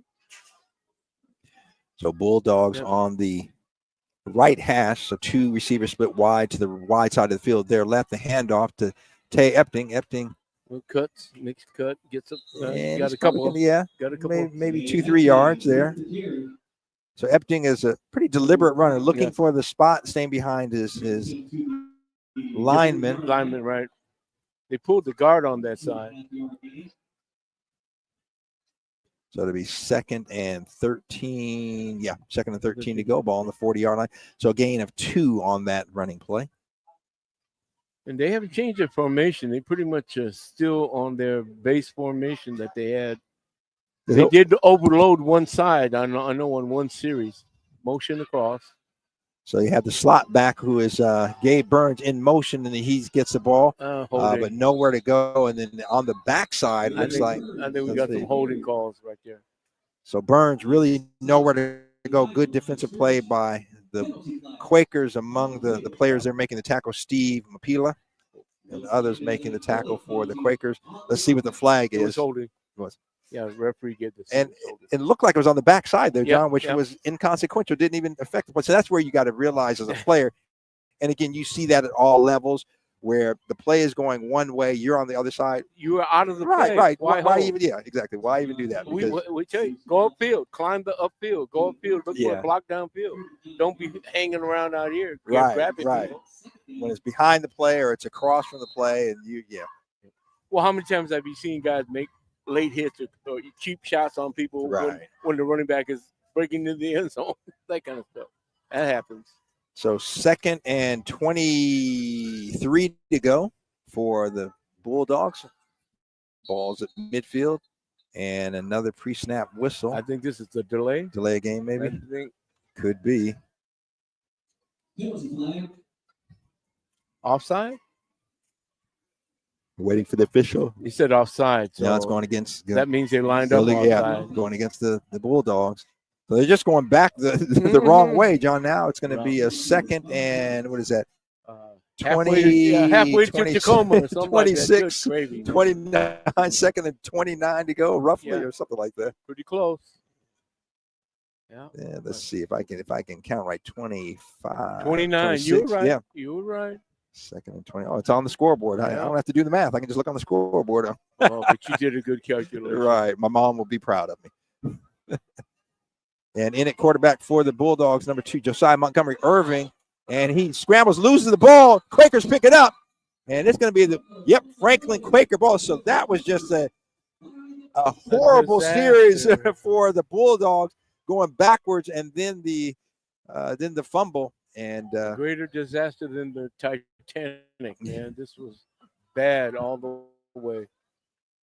And you didn't even get to run play. No, because of penalties. Yeah, penalties took you back 20-plus yards. So the Quakers take over at the Garfield 42-yard line, trailing 14-7. And nothing breaks your momentum than plays and not playing and having plays called back. Like that, and Garfield started off as good as they did defensively this half, and then offense just kind of was they changed up on their formation. So kind of end around, and number 0, and he's to the 20, the 15, pulled down at about the 16-yard line. So that was about a 24-yard pickup. You got a flag. Flag back at the 30, 32, and 37-yard line. I think it's an illegal block. A holding. Holding, holding is Franklin, so it's going to come back.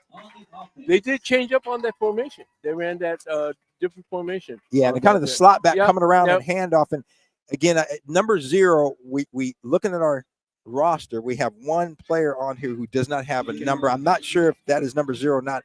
Kidis Ismare. Well, that again. Well, I really can't say much on that. That foul was at the point of attack, but it was a good hole because it sprang the right. But portion is coming back. It's coming back. So at the spot of the foul was 2 yards past line of scrimmage. So that's come back. It comes back from that spot 8 yards. And that's exactly where the runner broke out. Yeah, exactly. Right there, exactly. that. So it'll be 1st and 18 balls at the Garfield Bulldogs, and the movement on the Bulldogs. And number 99, Cy Wang Bratton. Look for the ball to move. Right. Don't worry about the sound. Right. Not the sound, not the count. So that's going to give the Quakers 5 of those 8 yards back. So it'll be 1st and 13. You were taught that. I was taught that. Everybody I played football with taught that. Move when the ball moves. Right. Not when the sound. Yeah. As easy as that is, as much as we know that, we still make that mistake. Check that'll be a 1st and 12 ball is on the 42-yard and movement again. But this was the Franklin guard, number 50. So the 5 yards, they're giving it back to the Bulldogs right now. Okay. This has been a slow and sloppy start of the second half. Several penalties. So we'll see if the teams on both sides of the ball can settle down. I can accept the holding at the point of attack because it sprung the runner. Right, it was a error of commission. Yeah. This was an error of omission. There wasn't even a play, and you step out there and you get an illegal procedure called on you. Come on now, we can't do that. So back to 1st and 17 to go on the Garfield's Bulldogs. Nice so hand off to Josiah Echols. Echols caught right cuts away. it in, nowhere to go. Maybe a pickup of 1 yard to the 46-yard line of the Garfield Bulldogs. Garfield's still in their base 4. Well, the one thing, Garfield appears to have made some adjustments at the half defensively, and they are shutting, so far, the first 2 series here that the Quakers have had the ball, shutting the Quaker offense down much better than they were the first half. So Garfield in the gun, 2 receivers wide to the left. And handoff. And this Echols again. And nowhere to run. Nowhere to go. Josiah Echols going to lose about 2 on that one. Garfield's controlling the line of scrimmage with maybe 4 or 5 guys, and that's all they need. They're not blitzing. Their linebackers are stepping up and doing run support, but they're not overwhelming numbers. They're just playing.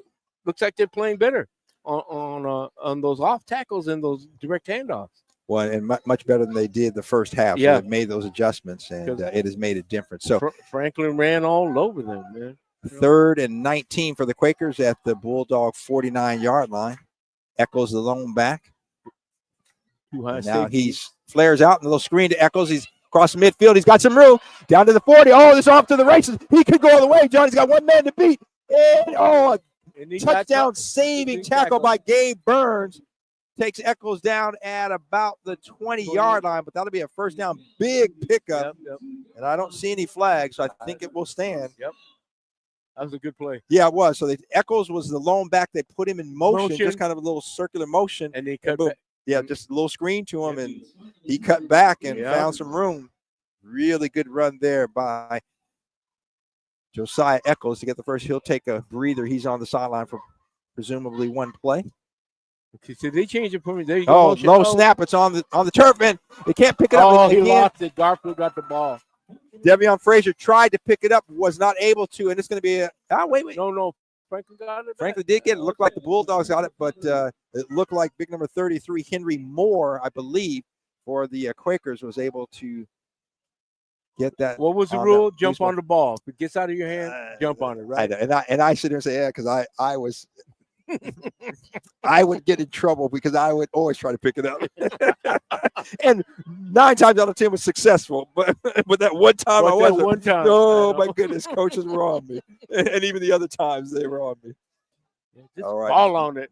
Man in motion and hold handoff. Hold on. You know, that. And that was a quick play to Cord Frazier.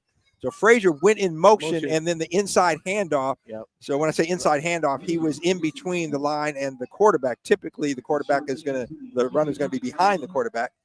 And short pickup there down to the 29-yard line. So it'd be third down. 3rd and 17 to go. That was almost like a counter, you know. Yeah. What we used to call a counter. Yeah, that's exactly, It was quick. And they're in that. They did that break on that formation. They got 2 wideouts left. Right. Another quick handoff, and on the left side. Oh, nice run though. Vernon Thompson. You got about 5. So Thompson down to the 26-yard line. So it'll be 4th and about 4 to go. They got to get down to the 4th and 17. Oh, check it. Yeah, sorry. I was looking at saw my the bad. mark. I said, You're right. Thank you. They've got to get all the way down to the 12-yard line. Yeah, My mistake. Me too. So. I thought I was looking at that first up post, and then they were so far back. I was like, okay, can't. Yeah. So they're going to go for it, and it makes sense. I mean, they're in way deep into Garfield territory at the 26-yard line. And again, I think snap, and I don't think the quarterback Devion Frazier was expecting it. A broken play, but he makes the most of it. He was not expecting. Yeah. So the snap came before he was expecting. I think they were going to. It looked like they were going to do the little screen right to Echols again. Bring that back across. Yeah, bring it the back. backfield, but that snap was too soon. And Frazier is on the. He's hurt. Field there. Let's see. He's down. They're checking his left leg. It looks like. So hopefully that's nothing serious. So kind of a broken play. It looked like the center snapped it, John, too soon. Yep. And Frazier was still kind of directing traffic. Yep. Now Frazier down. Now they're going to sit him up on his feet. But he's not putting any pressure on that left leg. So let's see. Well, at least initially they cannot afford to lose him. Okay, now he's walking off. Okay, so he's walking off under his own power. So it looks like hopefully nothing too serious. Yeah, he's walking. Yeah, I don't see a limp at all. All right, so the trainer tending to him on the sideline. Yeah. Turnover on down, so the Bulldogs will have the ball 1st and 10 on their own 26-yard line. Got 4 minutes to play left here in quarter number 3.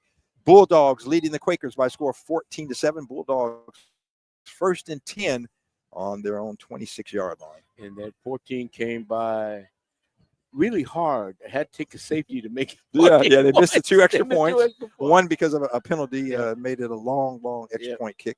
But they missed both of those. But the safety has put them back on the correct trajectory, if you will. Exactly. So 14-7. Hard way to do it. Yeah. But they got it done. And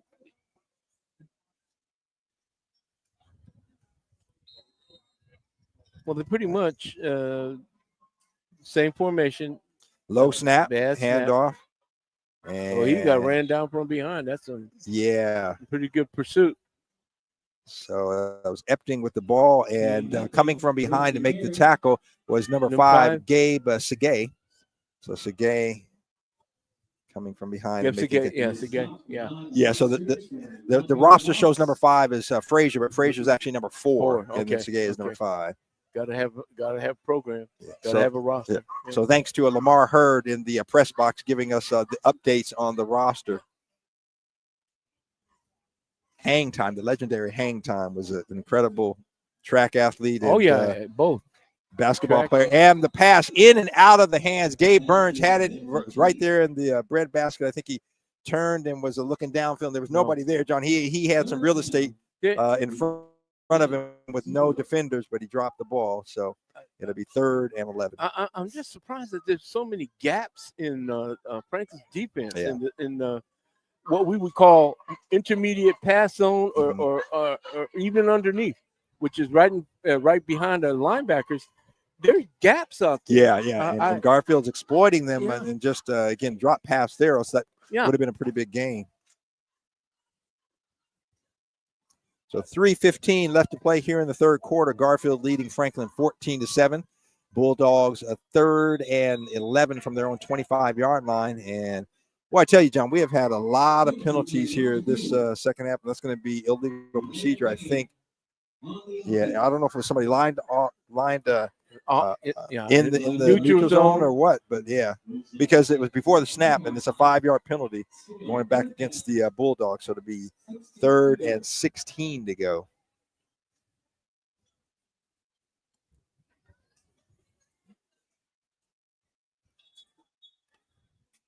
Now officials timeout. I'm not sure what they're checking. Got a Franklin player running off the field.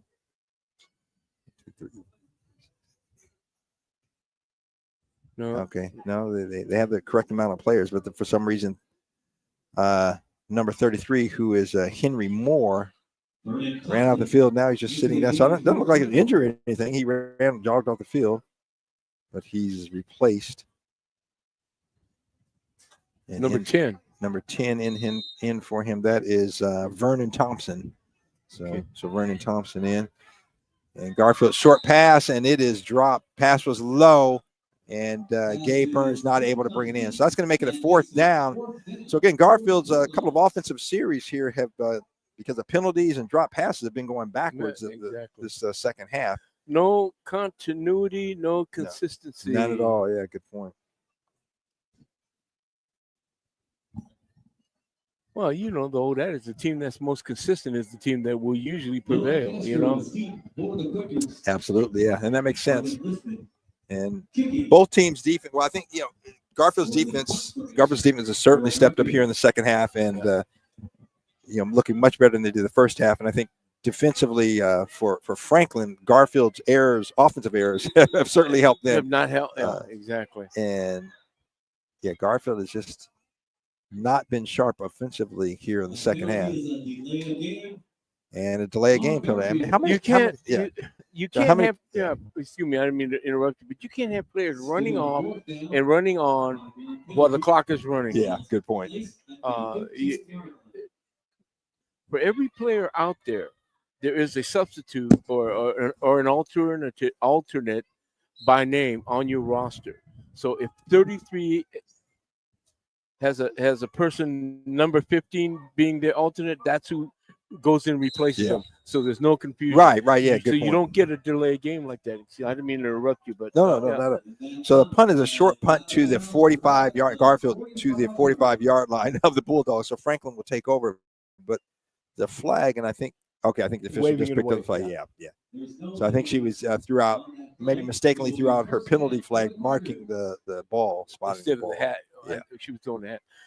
But yeah, I mean, again, these are mechanical things that, again, during the game, you can't make mistakes like that. You can't impact your drive. It breaks you down. Yeah, it really does. That's a good point. You talk about a drive killer. You're removing those unforced errors. And again, we realize it's week number 1, so a lot of this will be cleaned up. But still, you want to see some improvement. Yep. Even throughout the ball game. So in the gun, the handoff, and that is Eccles. Eccles off the right side and picks up about four. Yep. Good run. Eccles getting up slowly, but good strong run. Off tackle. Yep.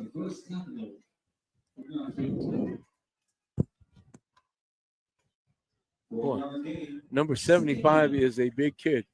Yeah, they don't have the weights listed on the roster. Because I was wondering, I said, it looked like he's a good 6'4", 300 something. Yes. That's my guess. I'm going to say 6'4", 325. Yeah, he's up there. Okay, and on the left side, and that is Vernon Thompson. Thompson all the way past down to the 24-yard, 26-yard line. Check that. So Thompson, big pickup there. Broke a tackle on the line of scrimmage and made a good run. And John, almost like you said it a few times, a counter play. Franklin is doing that a lot, where you're handing off to someone coming from one side to the other side. Yeah, that time to the weak side, although it was the wide side of the field. So Franklin 1st and 10 on the Bulldog 25-yard line. So the Quakers driving here, trying to tie this ball game up. Handoff. As Eccles, and got a few on the inside. 2, maybe 3 yards. We'll see where they spot it on the left side there. Now keep doing this until they shut you down.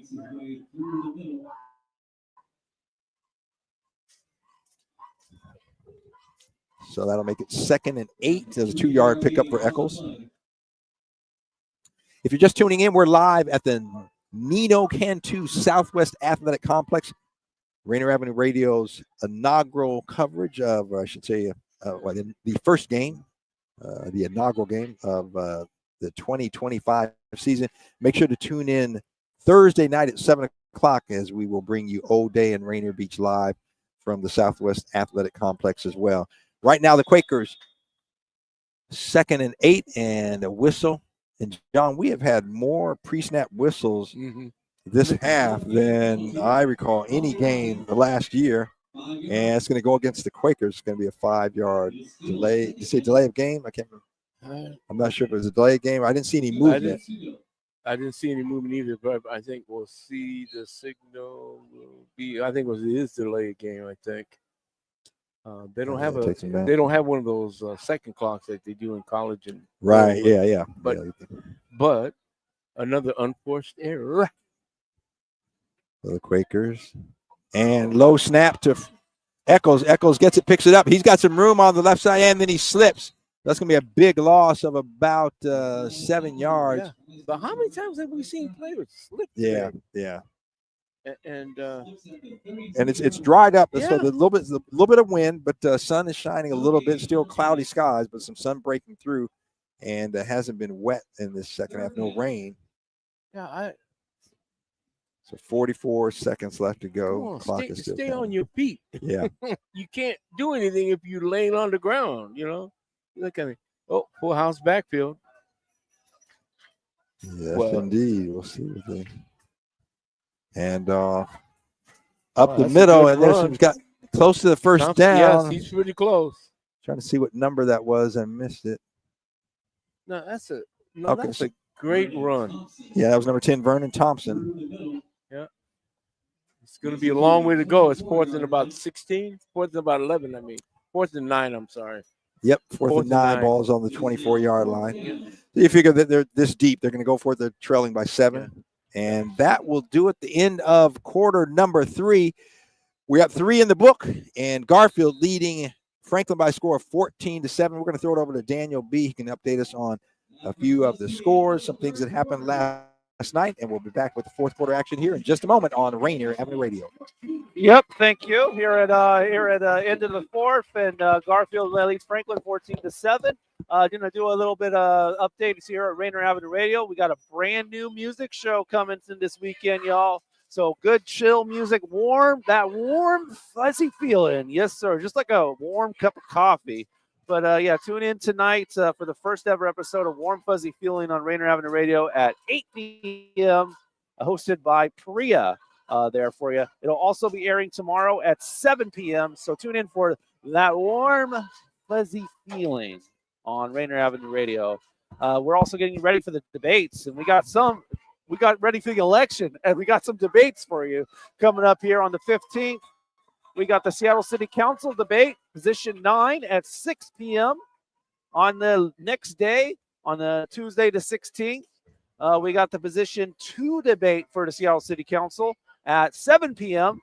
And then just announced, and not on this flyer, on the 18th, the Seattle mayoral debate at 6 p.m. between Bruce Harrell and Katie Wilson. And then, of course, we'll do an election night broadcast on November 4th at a time that is to be predetermined, more than likely 7 or 8 whenever election results actually do come in. And, of course, we also are doing some special events for the Seattle Community Police Commission. On the 15th, we'll do an interview about the consent decree at 5 p.m. On the 25th, we'll do an interview at 5 p.m. with the chronic nuisance law. And on the 30th, an interview about surveillance at 5 p.m. And, of course, a town hall on October the 21st. All right, so the Quakers, or rather the Bulldogs, I should say, trying to hold the Quakers. Quakers have a 4th and 9 on the Bulldogs' 24-yard line, and we got a whistle again before the snap. Let's see what the call is. And, yeah, Daniel talking about the debates coming up, and, yeah, our current mayor, Bruce Harrell, is a Garfield alum. And John and I talked a little bit earlier about one of the greatest games, many feel the greatest prep game played here in Seattle, Metro League game, Garfield and Blanchette 4 overtimes, and Bruce Harrell was the star defensive player for Garfield. Joe Steele for Blanchette. They both wound up at UW and had historic careers with the Huskies and Don James. But right now, Bulldogs leading the Quakers 14-7. We are starting the fourth quarter and just waiting on the officials to blow the whistle for them to begin play, which they just did. So 4th and 9 to go. Big play here because the Quakers deep in Garfield territory. And again, another whistle. I tell you, John, there has just been whistle after whistle of pre-snap this whole second half. So been a lot sloppier play on this second half than anticipated. Penalty on Franklin offense, so they're back up again. Yeah, I mean, you already have 4th and 9, and now you add 5 more yards, so it'll be 4th and 14. They're going to go for it again. The ball's only on the 29-yard line, so you figure if you don't convert, Garfield's still deep in their own territory, but you want to avoid those unforced errors, as you call The them. ball wasn't even in play, and you got penalized. I mean, that again, it just, to me, if you're gonna get penalized when you're doing something. Right, yeah. If you're just standing there and get a penalty, that's to me. That's I don't understand that. That's not working for brother, huh? Come on. All right, 4th and 14. And inside handoff, ball's on the turf, and it picked up. He broken play, but got some room to run. Still on his feet, and trying to see who. He fumbled the ball too. Okay, and the late flag. Boy, I tell you, I think that was Vernon Thompson. If not Vernon Thompson, was number 3, Cord Frazier. Both are in the vicinity of the ball, but then did not get the first down, and then flag at the end of the play. So let's see what the call is. There was so much going on. I think we would call that a chaos play. Yeah, no doubt. Chaos. Absolutely. So still waiting on the officials. They're huddling at the 25-yard line, 4 of the 5 of them. Well, unless it's an automatic first down on a penalty for yardage marked off, it's not going to be first down. Yeah, good even point. A 15-yarder would not give them. Well, but I thought I heard a whistle that killed the ball. You know what I mean? Dead ball, and then the flag came in, right? So if that is the case, well, it was 4th and 14. Yep. The ball was on the 29-yard line. line. The line to gain is way the 18. Yeah, they got to get down to the 15. Yeah, the 15. Line to gain. The ball. I heard the whistle. Then I saw the flag. Yeah. So not sure if it was after, Yep. After the play or at the tail end of the play. So the official's still conferring. Yeah. Okay, now they break their huddle, and let's see what they. Now one of the officials coming over to the Franklin. Let's see if he's going over there to explain. Nope. Personal foul. Face mask by Garfield. We have a personal foul, face mask penalty on the defense. Okay. That is a 15-yard penalty. 15-yard penalty, so that's going to be that's going to give them first down. So that's a critical error, John. You have a 4th and 14, you hold them, and then you have a personal foul that gives them the first down. Exactly. So the ball is going to go all the way down to, it looks like the 15-yard line. No, even inside of that, 14, the 12-yard line. Yeah, something like that. They're marking it on the 12-yard line. And it'll be 1st and 10. Ball's at the 13-yard line, according to the scoreboard. And kind of that inside counter, that is Stevens. And he's to the 5, but there's a flag. Touchdown, but it's going to come back. It's holding. Vernon Thompson, Vernon Thompson. So Thompson with the kind of that inside little counter, kind of lateral, if you will, almost. But right when he was around the 5-yard line, a penalty flag came out, and I believe a hold. So it'll probably bring the ball back to about the 15-yard line is what I'm thinking. We'll see where exactly they spot the ball. So no touchdown. That was Vernon Thompson making some nice moves. Oh, hold. Yep. Yeah, it was a hold. Okay, yeah. Yeah, that's what we said. We thought, right there at about the 5-yard line. So let's see where they mark it from. Because again, that flag came late. 10-yard penalty from the 12-yard line. We'll move the ball back to the 2-yard line. It is still first down. So they marked it off from the line of scrimmage. Yeah, the tight end made at the line of scrimmage. Yeah. At the line of scrimmage. Okay, yeah. The flag came a little bit later, so I thought it might have been downfield and may have benefited the Quakers some, but they experienced the full 10 yards of that. My gosh, another whistle.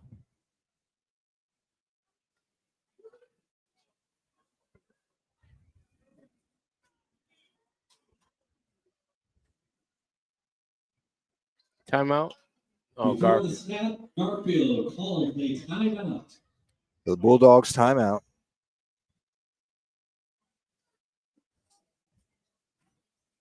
Eleven and a half minutes left to play. We're only 30 seconds into the fourth quarter, so 11 and a half minutes play in the game. Garfield leading 14-7. Pretty much. So, John, I do want to remind our listeners that a big community fair, community resource fair happening this Friday, September 12th from 10 a.m. until 3 p.m., I should say, at the Rainier Community Center. Address is 4600 38th Avenue South. And John, there'll be resources of over 40 providers there, and they'll be giving support for housing and employment, training, health and wellness, legal services, food assistance, and a whole lot more. So make sure people can get down there. Seattle Municipal Court will also be on site to provide help with warrant quashing. So quash whatever warrants you may have, ticket resolution options, and referrals. So again, this is a community affair, because whenever you hear Seattle Municipal Court, you're like, oh, wait a minute, I may not want to go. But resource fair, so please take advantage of that. That is coming up on Thursday, or rather Friday, September 12th from 10 until 3 at the Rainier Community Center. Very good. You won't get penalized if you go. Exactly. Thank you, Daniel. So Joseph Eccles, nice. Josiah Eccles, rather, I should say, kind of had a little bit of room there on the right side, but was tackled in the open field, pickup of maybe 3 yards, maybe 4. Just inside the 15 or just inside the 20-yard line. Roll your hips, load it high, wrap them up. Roll you. What? And L. Roberts. Knocked him off balance. Yeah. Oh, yeah. Knocked him off Roll balance. your hips. So it'll be 2nd and 16 with the ball on the 19-yard line. The Quakers with 2 receivers wide to the short side of the field. Slot back on the left side. That was a counter step. And touchdown. Yep. The pass out was Cord Frazier. And Frazier was open in the end zone. Frazier to Frazier. Yep. And that is a touchdown. So, again, the penalties hurt the Bulldogs there and kept the Quaker drive alive. Yep. And they make the Bulldogs pay. They get in. That penalty really hurt because they had the ball on turnover. Right. So Frazier to Frazier for the touchdown. And are they going to go for 2? Let's see. I wouldn't. I honestly wouldn't. I would be kicking it. But it looks like, yeah, they are. They are. Because Christian Rivera, the kicker, is in there.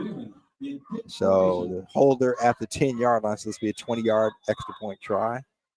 But whistles blow once again.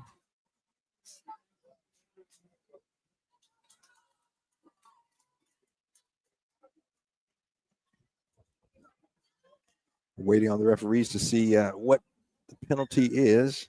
Not sure, John. We've had a lot. I keep saying this the second half, but we really have. It's really slowed the game down. It kind of throws you out of your rhythm. Yeah, I mean, I think it was equipment. Number 75 had to come off because of equipment. His helmet, chin strap or something. Got it. Okay. So player safety. I stand corrected. Yep. So now we are lined up.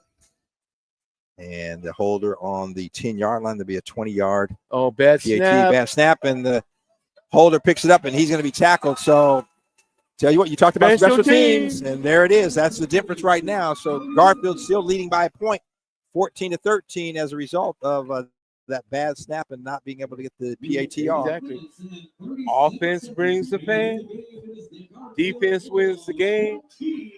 Special teams wins the championship. Yes, indeed. We are seeing prime examples of that here today.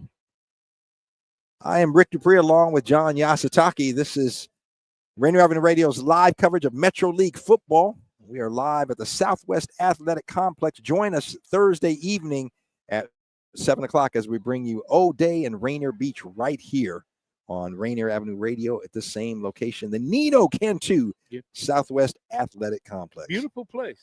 Yeah, it really is. Beautiful place. So in place. And again, the reason the Metro League is out here, they are tearing down and rebuilding Memorial Stadium, built in 1947, and as John mentioned earlier, a tribute, a memorial honor to those young people. I believe it was mainly high school students, right? High school students in Metro Seattle. Yeah, and a lot from my understanding. I know there were some from Roosevelt High School, from all the high schools, but Roosevelt High School for some reason sticks out for me. But anyway, Memorial Stadium initially a tribute honor, for those that lost their lives in World War II. Yeah. And this will be, there's been, a few renovations, nothing major. And the kick is fielded on the 10-yard line by Garfield's Brian Hurd. Hurd across the 35. He's got some room. Out to the 40. Makes somebody miss. And 45. And he's going to be brought down to about the 48-yard line. So Brian Hurd with a stellar return for the Bulldogs, about 37 yards or so. Got it at the 10. The Bulldogs have great field position. Getting up kind of slow. I think he took a shot on the leg or the knee or something. But, yeah, mentioning High School Memorial Stadium. Oh, the last Congressional Medal of Honor winner, I believe, from World War II was William Nakamura. And his name is on that wall, but he was not honored as a Congressional Medal of Honor winner. As only recently, he was a Garfield High School guy, gave his life to protect his squad. He got them to retreat and clear the area. This was in Europe, and when they went back to get him, they found out he had been killed by a sniper. But he gave his life to protect his squad. But he was the last, I believe, if I'm not mistaken, the last honoree of a Congressional Medal, and that was during the not Obama, but I think it was the Clinton administration. I think like that. Because there's another young man from Franklin High School, Louis Albanese, who also won a Congressional Medal late. I mean, these were just recent awards within the last decade. Okay, yeah. Interesting, huh? Yeah, it really is when you think about that and the sacrifices that those young people made. And, I can't often look at the Black Panthers, and we locally Aaron and Elmer Dixon, and they talk about not expecting to live past 21, but yet as teenagers are willing to put their lives on the line to make their community, their world a better place. Yes, exactly. So whistle blows again, and that has really slowed the game down. Yep. I think it's offside. 10:24 marks. A lot of mistakes here in the second half, and waiting on the official to indicate what the call is. Oh, it's emotion.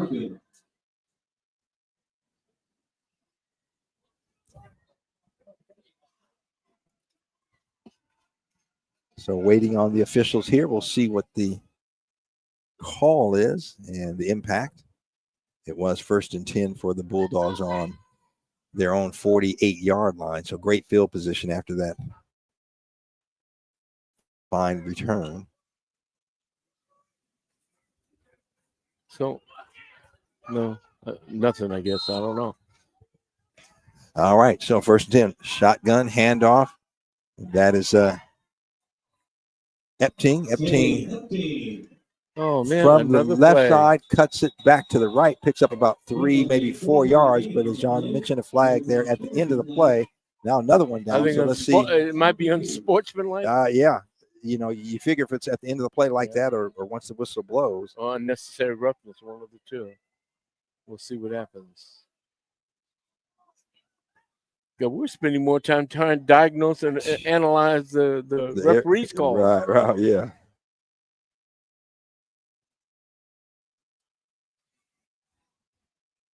Which kind of makes it kind of boring.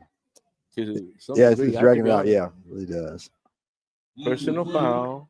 Personal foul on the defense. What? Taking one out of your playbook, huh? Hey, come down to practice Monday. We're running laps. Yeah. A lot of upwards there. Yeah. We're spending today running, fellas. Yes. You got to think about it. Thank you. Don't eat a big lunch.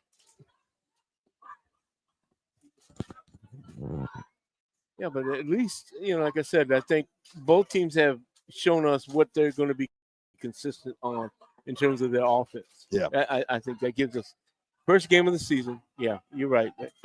A lot to be designed. But to me, my philosophy is this. Go out, win your first game, because that gets you on a good track going forward. Well, builds that confidence, Yep. Especially for Franklin, if they can pull this one out. Trailing right now 14-13 with 10-15 left to play. But if they're able to pull this out, what a confidence builder. Against a ranked opponent. Yes, you're right. Very good point, Rick. So Bulldogs have it first, or is it second down? Should be second down, I think, unless they're going to move the stick some. Well, personal foul, they called it. Okay, so it's a 15-yarder. Yeah. So why are we debating it? Seeing whether, And it happened. Okay, there it is. So yeah. Okay, so from the spot of the foul. Yep. 5. This is an automatic first down. Yeah. Boom. Might as well say, yeah, there it is. Well, now I'm going to tell you what, about 6 times each team has been in the other team's past the 50 because of penalties. They haven't because they moved the ball. It's been because of penalties. I think it's about 5 times this game. People, teams have been moving across the 50-yard line because of penalties, not because of plays. Right. So the Bulldogs now with it 1st and 10 on the Quaker 34-yard line. Bulldogs have a chance to put the game further out of reach. A deep pass over the middle, and just a little overthrown.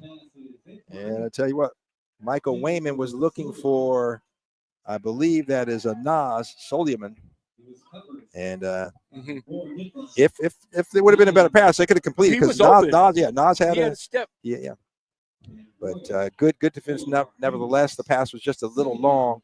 So Wayman at least put it in a place where only his receiver could get it, not in jeopardy of an interception.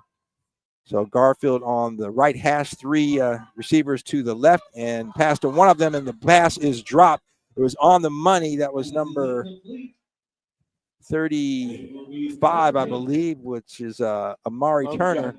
And Turner just not able to hold on to it. Well, was it what you were talking? Look at it once, look at it twice. Yeah. You have to. Yeah.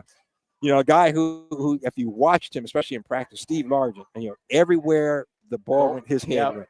Whether it was high, low, whatever the case may be. Because a lot of times receivers will tend to, they're looking the ball in, and then right before it gets there, they're looking away. Right, they're and turning to run or whatever. Away, right. Right. And Steve Largent looked it all the way in, then made the move. What made him so great. So Wayman scrambling, had some pressure there, scrambling up the middle, gets a gain of about 4 to the 30. Franklin 30-yard line, but it'll be 4th and 6 to go. So John Adams right at the 31, so gain of 3, 4th and 7-ish. I don't like the way he holds the ball out, though. He's not tucking it away when he runs. That's why he fumbled it. Right, yeah. So because you actually can hit your ball out of your hand, hitting your thigh. Oh, yeah. Absolutely. I hate to say, but I have done that. So. Oh my gosh. Okay, so they're going to go for a field goal. The holder is on the 38-yard line, so this is going to be a 48-yard field goal try. It's blocked. And scramble for the ball, and it's going to go out of bounds at about the 46-yard line. So the Quakers, good pressure. They'll take over 1st and 10 on their own 46-yard line. So, John, they start out with great field position with and plenty of time, 9-12 on the clock and only trailing by a point. So, they can, even if they get into field goal range, they can try that. That is going to be interesting.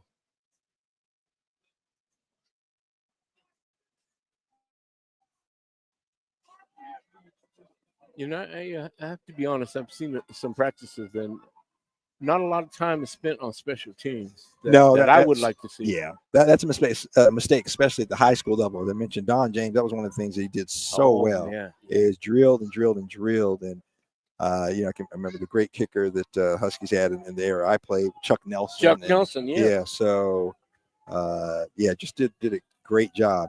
So the Quakers 1st and 10 on their own 45-yard line. The handoff. That is a Josiah Eccles to the left side. He's got some room. He's across midfield and good run. Close to a first down. Brought down just shy of the first down. Yep.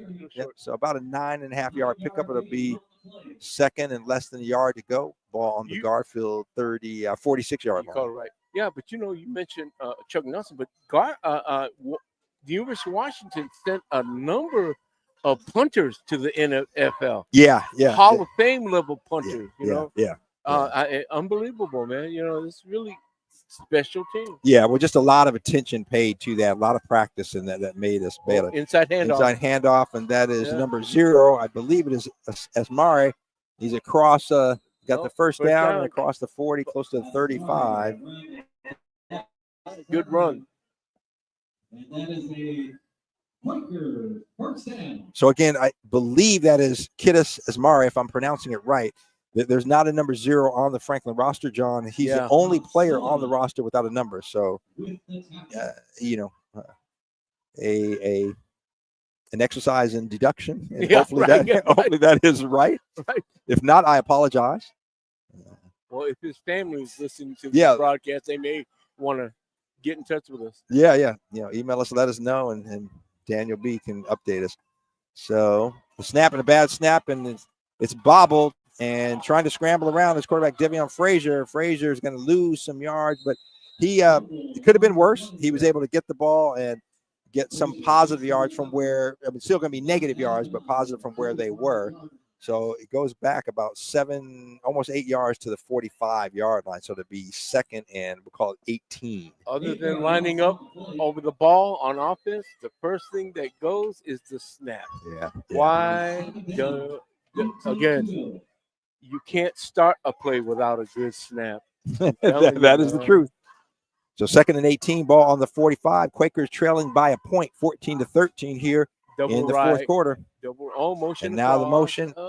But Frazier's going to keep it, and he's going to go straight up the middle, and he's going to get about 4 yards. Pretty good. Maybe 5, down to about the 42, maybe the 41. So that's going to still, it's going to be third and long, third and about 14 to go. Well, I'm looking at the formation Franklin runs. They're running 2 wideouts, either left or right. I don't think they've thrown that ball to either. Why take them out of the blocking scheme? Yeah. Why not tighten the line and have everybody just say, stop us? See, there you go. At least you got 2 wideouts to the left. Yeah, well, hopefully you spread out that defense a little bit. He's going to, again. Frazier's under pressure, gets away from one, gets away from another. Come on, tackle him. And he's got a man open down the field, and it's caught. And it's going to be touchdown. Oh, Franklin Frazier scrambled, hit Henry Moore, the big tight end, and Moore took it in and was able to get to the end zone. 6:39 left, and the Quakers take the lead once again, John. What a play there. I tell you what, quarterback Devion Frazier, he made that happen. Broken play.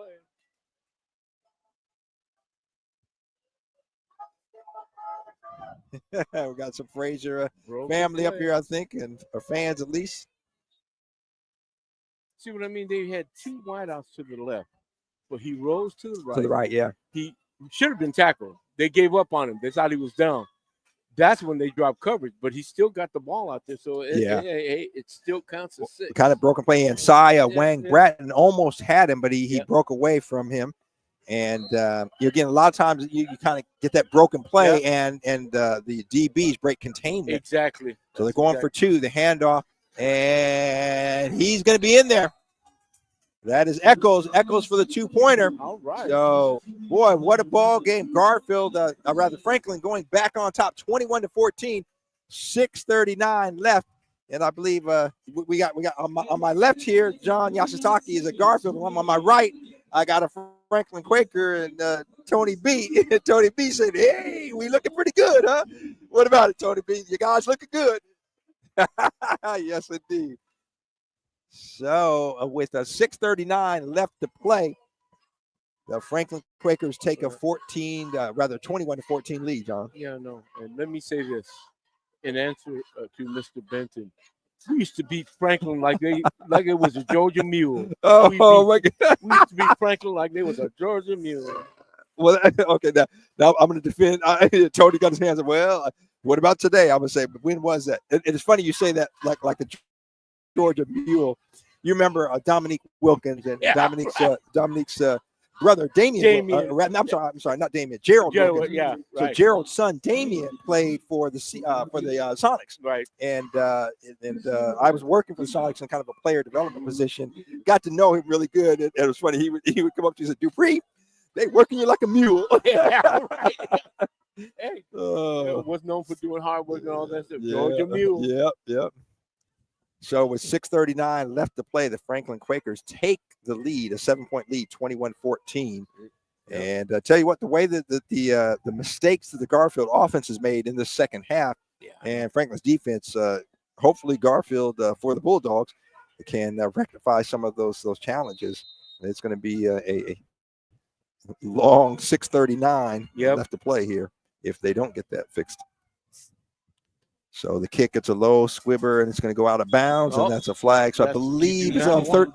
Yeah, and I believe they got the lead. You right, do not want to right. give Put the team play. plus yardage. So you give them 10 yards right there. It's going to go on the 30-yard line. Yeah, good point. You do not want to give them plus yardage. Well, that's one of those mental errors you talked about, kind of unforced error. Yeah. Just kick the ball in the middle of the field. Thank you. Make them make the play.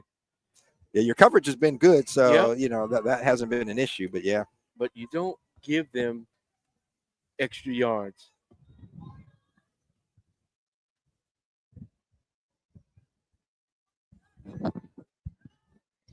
Actually, okay, 35-yard line. So yeah, the one official had marked off the 30, but then the other 35. Came in, and that's I thought it was a 35-yard line. Right. So that's a 15-yard difference from if it's a touchback or if they have kept them pretty much inside the 20 on the kicks.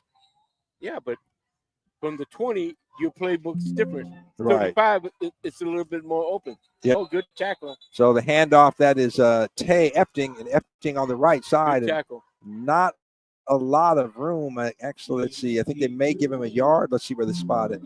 Not much more progress at all. Yeah, barely a yard. So it'll be 2nd and 9 to go for the Bulldogs. Clock is moving. 6:10 and still ticking. Yep. So right now, the clock in the favor of the Quakers, who lead it 21-14.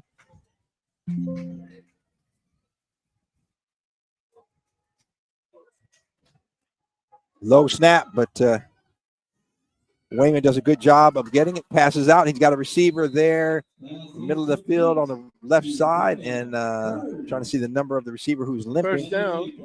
I believe that was Brian Hurd, number 6, and he's limping a little bit. Looks like he may have twisted that right ankle just a little. He's going to come off the field, but able to jog off, but limping a little bit. And that was a first down. Yeah, past the 45 to the 46-yard line. So a positive play there for the Bulldogs. Hey, a personal note, Brian Hurd is Lamar Hurd's nephew. All right. And legendary Lamar Hurd, went on to Oregon, had a great track career, a multiple sports star at Garfield, and now a PA announcer for the Metro League. Motion. And Wayman on the run and just throws it out of bounds there. Illegal motion. You got turned up in motion. When you run motion, you stay parallel to the line of scrimmage till the ball is snapped. Yeah. He stepped in and went upfield. I think that's what they're going to call. Okay. And Wayman under a lot of pressure. He had Gabe Segay. Was it? Yeah, the call. You got it. Yep. Segay and Mapila were applying the pressure there on Wayman.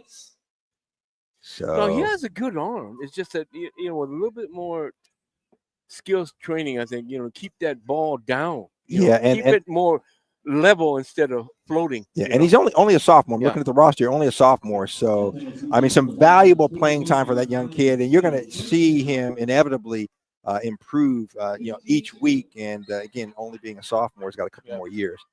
So it'll be 1st and 15. And Wayman looking to his right again. He's got pressure. He's got a receiver short. Oh, and a good hit there.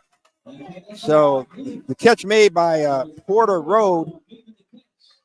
But coming up to make the hit was Cord Frazier. Frazier laid one on him, John. Yeah, I know, but you got to get more positive yardage than that. I mean, if you're going to throw the ball downfield, you got to get more yardage. Yeah, about a 4-yard pickup. Because you're running out of time. Yeah, good point. Only a 4:48, and the clock is still moving. And you're not cross midfield. Yeah. Frazier, good hit, knocked him down. But I tell you, that, again, you talk about wrapping up. No wrap. They're looking for the big hit. You got to wrap a guy up. He could have putted him off and ran upfield. All right, so Wayman looking to his left now, rolling flag. It's going to be probably a hold. He's got a receiver, and it's dropped. The pass was there. Nas Scholieman was there. Would have been a first down, but again, I saw a flag, so probably a hold. But yeah, again, Look at it once, you got look at it twice. Well, you got to catch with your hands. A lot of times, receive, and we're taught a lot of times kind of do a bread basket. The ball comes in and hits your body. And again, one of the things I learned watching back in the day with Seahawks practice, Steve Largent, as I mentioned, his head always went where the ball was, but he caught the ball with his hands. His hand always extended his hands out. Your chest doesn't have any feeling to Right, grab the ball. right, yeah. Neither does your stomach or your shoulder. You've got to catch that ball with your hands. So 4:30 left to go. It's going to be a 3rd and 10 to go for the Bulldogs on their own 41-yard line. They're breaking formation now. So Yeah, send 2 receivers out. So got trips left on the Y side of the field. And that's the way that Wayman's looking. And the short pass to that is Amari Turner. Turner gets it, a pickup of about 4. So it's a good play by Franklin coming up and making the stop. So it's going to make it 4th and let's see where they spot the ball. Actually spotted on the 48, the nose of it. So it's going to be 4th and 4. Yeah, 4th and about 4. 4th and 4 and a nose of a football. So the nose of the football not quite touching the 48-yard line. But the clock is still going, John. Nothing stopped it there. And they're taking a lot of time. And see, again, that's the coaching staff. You got to have a play. You got to know what you're doing. That player's got to become as soon as that player's tackled, your player's got to be going in. You got to know what. And there were at least 10, 15 seconds they burned there. And it maybe now what is that a timeout? Is that what was it? Delay of game. Delay of game. Okay. Well, normally delay of game is a little different motion by the official there. I know. But again, that was, it took, like I said, 10 to 15 seconds for them to get the play, out there after the tackle was made. You cannot afford that. And again, now you were looking at 4th and 4. Now you're looking at 4th and 9. Yep. And I mean, this is the ball game. 3:37 left to play. Exactly. So a timeout on the field now by Garfield. I want to think this over. It's 4th and 9. Don't throw a 4-yard pass. Right. Yeah. You got to get that ball up. Exactly. So your receivers have to know, hey, you've got to get to at least the 43-yard line. The line so of the game is that line right there. But the other thing is when you talk about if you shuttle guards into or messengers to bring the play in, they should be standing right next to you as a coach. Right. They know what the play is. Yeah. The minute that play stops, they're going out there. Yeah. Come on. And this was situational. I get it. You're looking, okay, it's 4th down. Is it going to be 4th and 8 or 4th? And it was 4th and 4. But you got to know what the play is. You got to know, so you got to have those scenarios already worked out. And as a coach, you've got to be able to say, okay, this is what it is. Boom, here's the play. Yeah, we don't have the benefit of microphones and Right, speakers that they do in college and the pros. But if you use, and a lot of teams use messenger guards. Exactly. They got to be right there and know when they got to get out. Right. You can't be gawking when the play, it's just. Yeah. And, if you have your sides and the quarterback's looking on the sideline, you're trying to figure it out. And again, on that one, they took way too long to get that player out. So and let's see if they're short, let's see how much short, and if that 5-yard penalty made a difference. So here it is, 4th and 9. This could be the ball game. Okay, Wayman in the gun. He's under pressure and slips, and he's going to be down at the 35-yard line. Big loss, and the Quakers will take it over. And John, put yourself in a tough situation where you had to get downfield. And a lot of pressure there, and Wayman slipped. And again, they blitzed. They were going to bring linebackers in there. But again, you backed yourself up because of the penalties. Yeah, really good point. So with 3:31 left to play in the ball game, the Franklin Quakers leading the Garfield Bulldogs 21-14, and now they have the ball on the Bulldog 35-yard line. So the Quakers in control. And I see a big grin on Tony Benton's face there. That he's saying, back in the day, John, that doesn't matter anymore because it's 2025, baby. I know. Well, we won't be around until the next millennium, but Tony, that's probably how long it's going to take for Franklin to beat Garfield again. Another millennium. And I'm just sitting here in the middle instigating everything. So timeout on the field. Yeah, that's right. Quakers, because you was a Ram. I should have went to Franklin. I was bussed out to Ingram. Your whole family went to Right, Franklin. I know. We lived 4 blocks up the street. Dang. Literally 4 blocks up the street from the Paul. front door. Lenny, they all went there. They all went there. Yeah. Interesting. But And, no. I mean, funny story, but my next door neighbor, Henry Lee, 2 years ahead of me, transferred and was out at Ingram. Said, hey, man, you should check it out. And, I had a lot of people told me that Byron Johnson was the head coach at Franklin. Say, yeah, I didn't really like little guys, little running backs, and what have you. And, and I mean, I played with all the Cookie Jackson, Mike Slake, all those guys. We played at Rainier together. So I opted to transfer to Ingram, and junior year we went to state. We played the King Bowl 2, lost to Snohomish. That's Tough right. loss. I remember that. But I mean, hindsight is obviously 2020. Missed going to my neighborhood school and being with all my friends, the guys I grew up with. Well, There's some who great knows? teams at Rainier. Who knows? You might have been. We might be visiting you at Walla Walla now. Hung out with Let's them hope guys. not. If you would have hung out with some of them guys. All right. And the handoff to Josh Eccles. Eccles cuts it back, and he's down, puts his shoulder down. He's inside the 25. It's still on his feet and knocked out of bounds at the 20. So great run there. Nice run. Pickup of about 15 yards for Josiah Eccles. I said Josiah Eccles. Yep. And Josiah making it look Hard easy. run. Yeah, he has had an excellent day. And you see the replay there. Look at that. Got replay on Rainier Avenue Radio. Gotta love that little slow-mo replay, huh? Daniel B., you running the show here, man. Look at you. You the switcher and everything. Yeah, you'll be giving us the updates, setup, breakdown. You the man. But look at the poor tackling technique.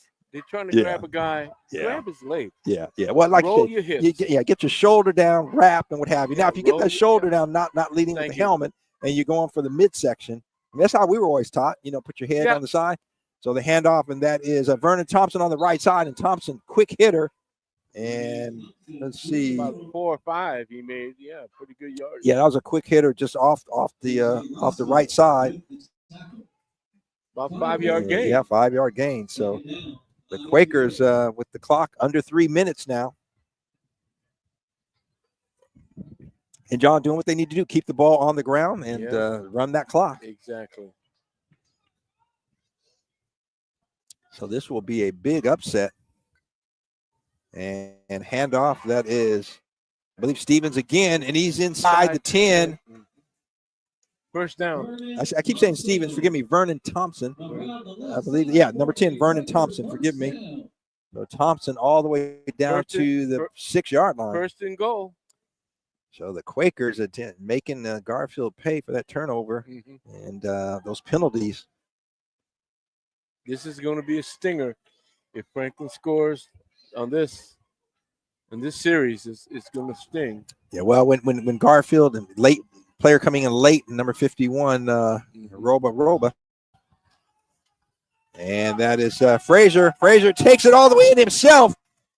Touchdown, Franklin. Devion Frazier on the right side. No flags. That's going to count. And Mike, we said, or rather, you're John, not Mike. But John, we said when I'll give you a line of sight of Tony B right here. But we said when Garfield on that turnover, by downs rather, said that was the ball game. Even though it was 3.5 minutes left, they were giving up the ball. Yep. And they did it. And Franklin, just a methodical drive, keeping it on the ground. Some great plays, and they take it all the way in for the touchdown, lead at 27-14 with the extra point coming up. Well, it's like this, don't get me wrong. Franklin played, but you gave them so many opportunities with your misplays and mistakes. That no doubt, and it's for me, it's kind of a two-edged sword. Yeah, you have a lot of mistakes, but what did you as an opponent force them to do as well? So a little bit of both. I mean, you got to cut down those mistakes, but what is it that my team is doing that's forcing those mistakes as well? Yeah. And but again, and the mistakes are different than, like you said, the unforced errors. And guys play with emotion, but for the high school level, emotion makes a very big part of how they play. Yeah, that's a really good point. It is different at the college level, it's different at the pro level. Yeah. But for high school, motion plays a big role in how kids perform. Yeah. You know? Absolutely. So with 2:28 left on the game clock, Franklin leading Garfield by a score of 27-14. Again, want to remind you, tune back in on Thursday evening, 7 o'clock. We'll bring you live coverage of O'Day and Rainier Beach right here at the Southwest Athletic Complex.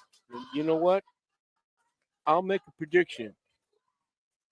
If O'Day throws a pass in that game, I'll buy you a steak dinner. Because I know Monty. And I know El.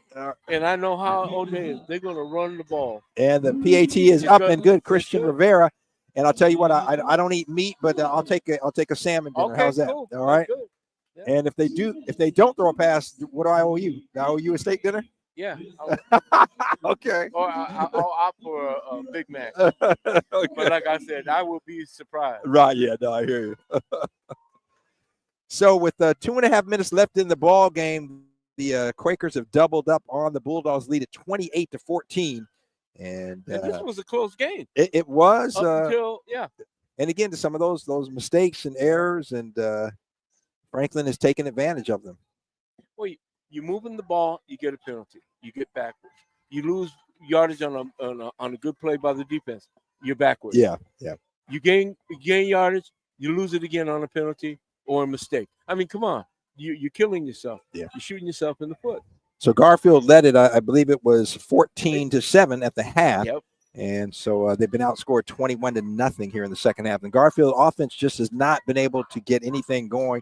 And John, you mentioned the penalties. That's what's killed them. They make a gain. They take a step forward, take 2 steps backward. So it's like this consistency. You may not score a lot of points, but if you move the ball every time you exchange, the science is this: the closer you get to the guy's goal line and you still don't score, but you kick the ball to them on a punt, guess what? They're backed up. It takes them farther and longer to go to your play. Any mistake gives you the plus. That's the science on this thing. Field position. That's what it's become. Field position. Yeah. If I can gain yardage by kicking the ball because I moved my ball, right? I didn't score, but I moved the ball and punted to you, So and now you in the hole. Yeah. Exactly. You gave up field position. Yeah. So we've seen that, and then again, as you said, the just the errors, the unforced penalties. Yep. So a long kick, and that's going to go out of bounds. Yep. And so Bulldogs will take over on the 35-yard line. 2.5 minutes left to go in the ball game. You got a 35 yards. That's how they started. They had a good advantage starting at the 35 because the ball went out of bounds. But again, they lost that advantage. Yeah. So here it is one more time, the Bulldogs. And if history tells us anything from earlier in the game, their offense has not been explosive enough to 2.5 minutes to get a couple scores. But again, never say never. Yeah. But it's, again, consistency. To me, Franklin has shown they have the greater consistency. Their game plan was we're going to basically run the ball. Yeah. And basically that's it. And, they sprinkled in a few passes here and there. That really, so as a whole, they stuck to their game plan. Garfield has not been able to run consistently or even pass consistently, even though they did that long pass. Good point. But that was because the defender was out of position. Yeah. So the Bulldogs take a timeout here. So quarterback Michael Wayman maybe not liking what he saw. So coming over to confer with the coaching staff, the whole offensive squad coming. So you can do that with offense as long as they don't come off of the field. So they're right there around the number. Around, And the coaching staff coming out to them. Oh, now the flag. Okay, maybe I'm wrong. Maybe they don't allow. And what are they saying? Well, I thought the clock was stopped. I thought it was timeout, and the clock is stopped. Okay, so the official. I don't know. I'm not sure. Let's see what the head official in the white cap coming out. Let's see what he's conferring with another official. So John, not sure what the issue was there.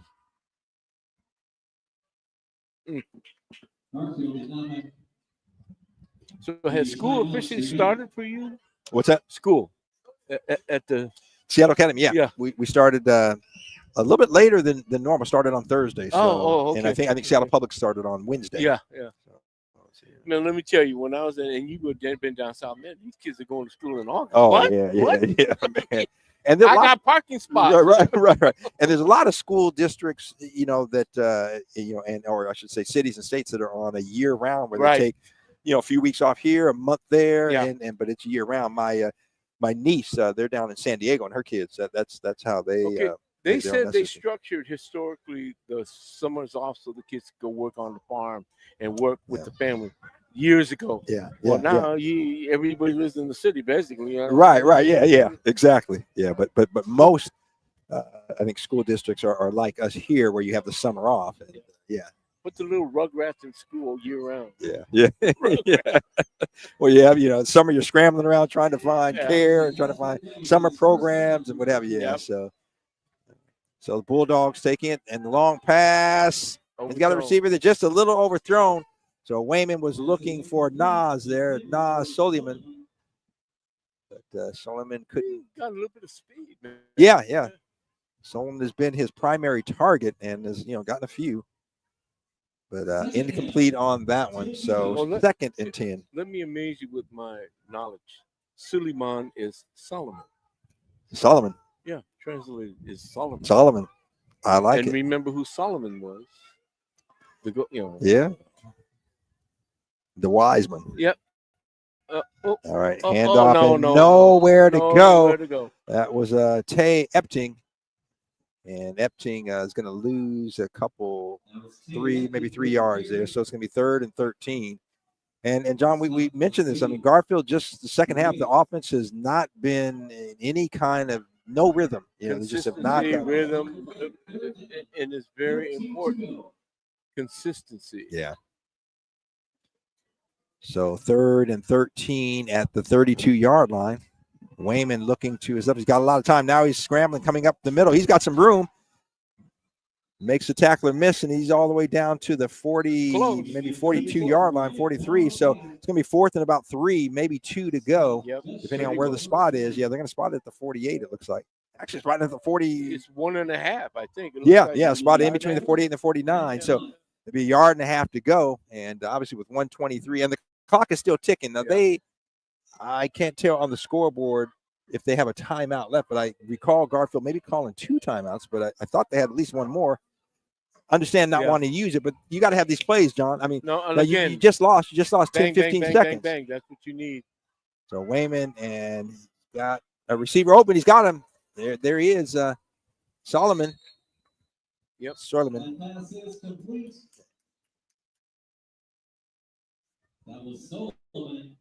So Solomon gets it on, and I think was taken out of bounds as well at about the 40. Let's see where they've spotted. 41, 42? Yeah, but now that you got the officials, I don't see a flag on the field, but you got the officials conferring at midfield. They said it was a penalty. That's what I heard. Really? Our announcer. There is a flag on the. There was a penalty. That's what I. Yeah. Here it comes. Okay, it's against the Bulldogs, so that's going to nullify that first down. And John, that's again 4th down play. Now you got the first down, and ineligible receiver downfield. Okay. That just, those are types of things that can't happen. Discipline. So that brings back that big first down for the Bulldogs, and it's going to be 4th, and let's see where they spot the 5-yard penalty, right? Yeah, so it should be 4th and 6 because I think it was 4th and 1.5-ish. So they're gonna spot the ball on the 40 because the ball was in between the 44 and the 45. Remember? Right. Or I'm sorry, no, in between the 43 and 44 because it was 1.5 yards. So only a 3-yard. Okay. Well, now are they saying loss of down? Yeah. And is that okay? And loss of down. Okay, so the Quakers will take it over. Mm-hmm. So with 59 seconds left to play, looks like it's all. The result all but in the bag here. Unranked Franklin leading 28-14. Beats number 19 ranked Garfield High School Bulldog. Victory formation. And they're just going to kneel on it. So the snap to Devian Frazier. beyond, and he just takes a knee. And so you figure to do that one more time. The Bulldogs apparently are out of timeouts. Well, you want the clock to run. Yeah. You're not going to prolong this now. You're not going to get out of here. You're not going to get 14 more. And look at the Franklin players on the sideline there, excited and celebrating. So big opening season win for the Franklin Quakers. So letting the clock wind down and snapping a knee. And John, that should do it. 18 seconds. And so for game number 1 here on Rainier Avenue Radio, Franklin a winner over Garfield, 28-14. And what a game it was here. Close game most of the way, but the Quakers just took control over in the second half. And that is it. The clock is down to 0. Well, I'll tell you what, John, great opening game here on Rainier Avenue Radio. I want to remind our listeners, tune back in on Thursday night, 7 o'clock, for the O-Day Rainier Beach game right here on Rainier Avenue Radio. Right now, we're going to throw it over to Daniel B. and to Tony B. And I want to say thank you on behalf of John Yasutaki and the crew here at Rainier Avenue Radio. Appreciate you tuning in. Daniel, Tony, what's up? First game of the season for Rainier Avenue Radio turns into a very surprise upset for us here. Franklin Quakers winning a game 28-14. Well, this is quite a surprise. We're going to get to some other scores as well. I do want to remind everyone again that on September 12th, you should go down to the Rainier Playfield, where the Seattle Municipal Court will be holding a resource fair, and a lot of good things happening down there on that day. And once again, September 15th through the 26th is our Community Election Connection. We'll be hosting debates, showing interviews, providing you with information to help you become a more informed voter. There'll be panel discussions, a lot of discussions on issues that you know about, some that you may not know about, but they're going to be things that you can present to your elected officials or the candidates who are running and hold them accountable. So that will be coming up. We'll be providing you with more information on that. Also, again, this coming up next weekend on September 12th, we'll be hosting the Crowdsource Choir in the Columbia City Theater. On September 13th, the Gap Band and Roger and Zapp tribute starring KG and the Star 5. That'll be on the 13th. And then on the 14th, DJ Vitamin D and his band will be playing in the Columbia City Theater. So a lot going on. But again, the story today is the opening of our football broadcast. The Franklin Quakers come up with a victory over the number 19 ranked Garfield Bulldogs, 28-14. Mr. Bellis, are you surprised? I am. I'm shocked, actually, because what is the implications of this? Where is the Garfield program going right now? Last year was terrible. They only won one game, and it was versus Franklin. It was a 17-14 game. Now they're starting the season, and they're actually losing convincingly to Franklin. Oh, it's like they've gotten worse. You'd call that convincing, huh? Okay. 28-14. Okay. If you're in the Mountain Division and you're playing a Sound Division foe, who the league believes is a lower division team, right, and you're losing by 2 touchdowns, your squad is in trouble right now. Uh-oh. And if you keep losing like this, the league will drop you down to the Sound, and you won't have a direct route to the state playoffs. The implications to this are pretty serious. Again, the Franklin Quakers upsetting the Garfield Bulldogs 28-14. And as you mentioned it, the lower division team upsetting an upper division team. Yes. We'll see how this all shakes down. These are just preseason rankings, so you don't know. But obviously, if you're Garfield, there's got to be some concern there. But if you're Franklin, you're celebrating. This is the toughest opponent you got on your entire schedule, the entire season. So watch out for Franklin in the Sound Division. Yeah, for sure. For sure. Watch out. In the Sound Division. Mr. Bellis, what else do we have going on around the league? Do we have any final scores for us? Everybody's already played, but I'm just throwing up that schedule real quick for Franklin. Those are all the teams that Franklin has for the rest of the schedule.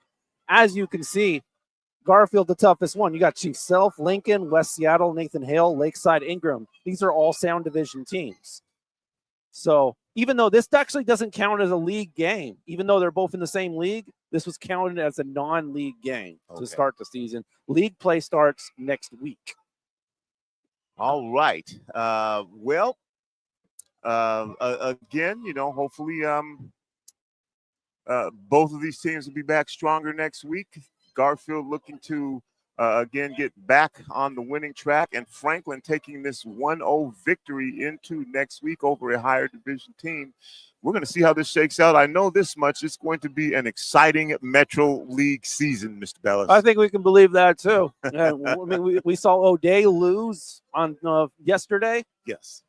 Anything can happen. O'Day lost, and so next week on Thursday we've got Rainier Beach and O'Day. I think that game is actually at West Seattle Stadium. No, it's here. It's here. Is it here at the SWAC? Yeah. This is we're doing this one on Thursday. Right. We'll be back at the SWAC again, and you never know. That's why they play the game, Mr. Bellis. That's why. Well, unless we have anything else for you, Mr. Bellis, is there anything else you want to throw up out there? I would like to remind listeners to check out our new music show tonight. Rainier Avenue Radio. 8 p.m. Yes. Warm Fuzzy Feeling, hosted by Priya. Some nice chill music for you to listen to. It's her first ever episode with us. So yeah, go ahead and check her out. It'll also play tomorrow at 7 p.m. Warm Fuzzy Feeling. And a big shout out also to Annie, if you're listening. Annie, our new social media person, increasing our social media presence. Yes. A lot of things going on here at Rainier Avenue Radio. Again, the community election connection, the debates, and but today the story is the Franklin Quakers victors over the Garfield Bulldogs, 28-14. On behalf of John Yasutaki and Rick Dupree, who did your color commentary and play-by-play, and Mr. Daniel Bellis, who gave you updates, and of course our camera crew, it's me, Tony B, saying thank you for joining us. We'll be back next Thursday for football, Metro League High School football again. That's why they play the game. Yep. All right. We'll get back to you. Thanks for listening. We're out. Peace.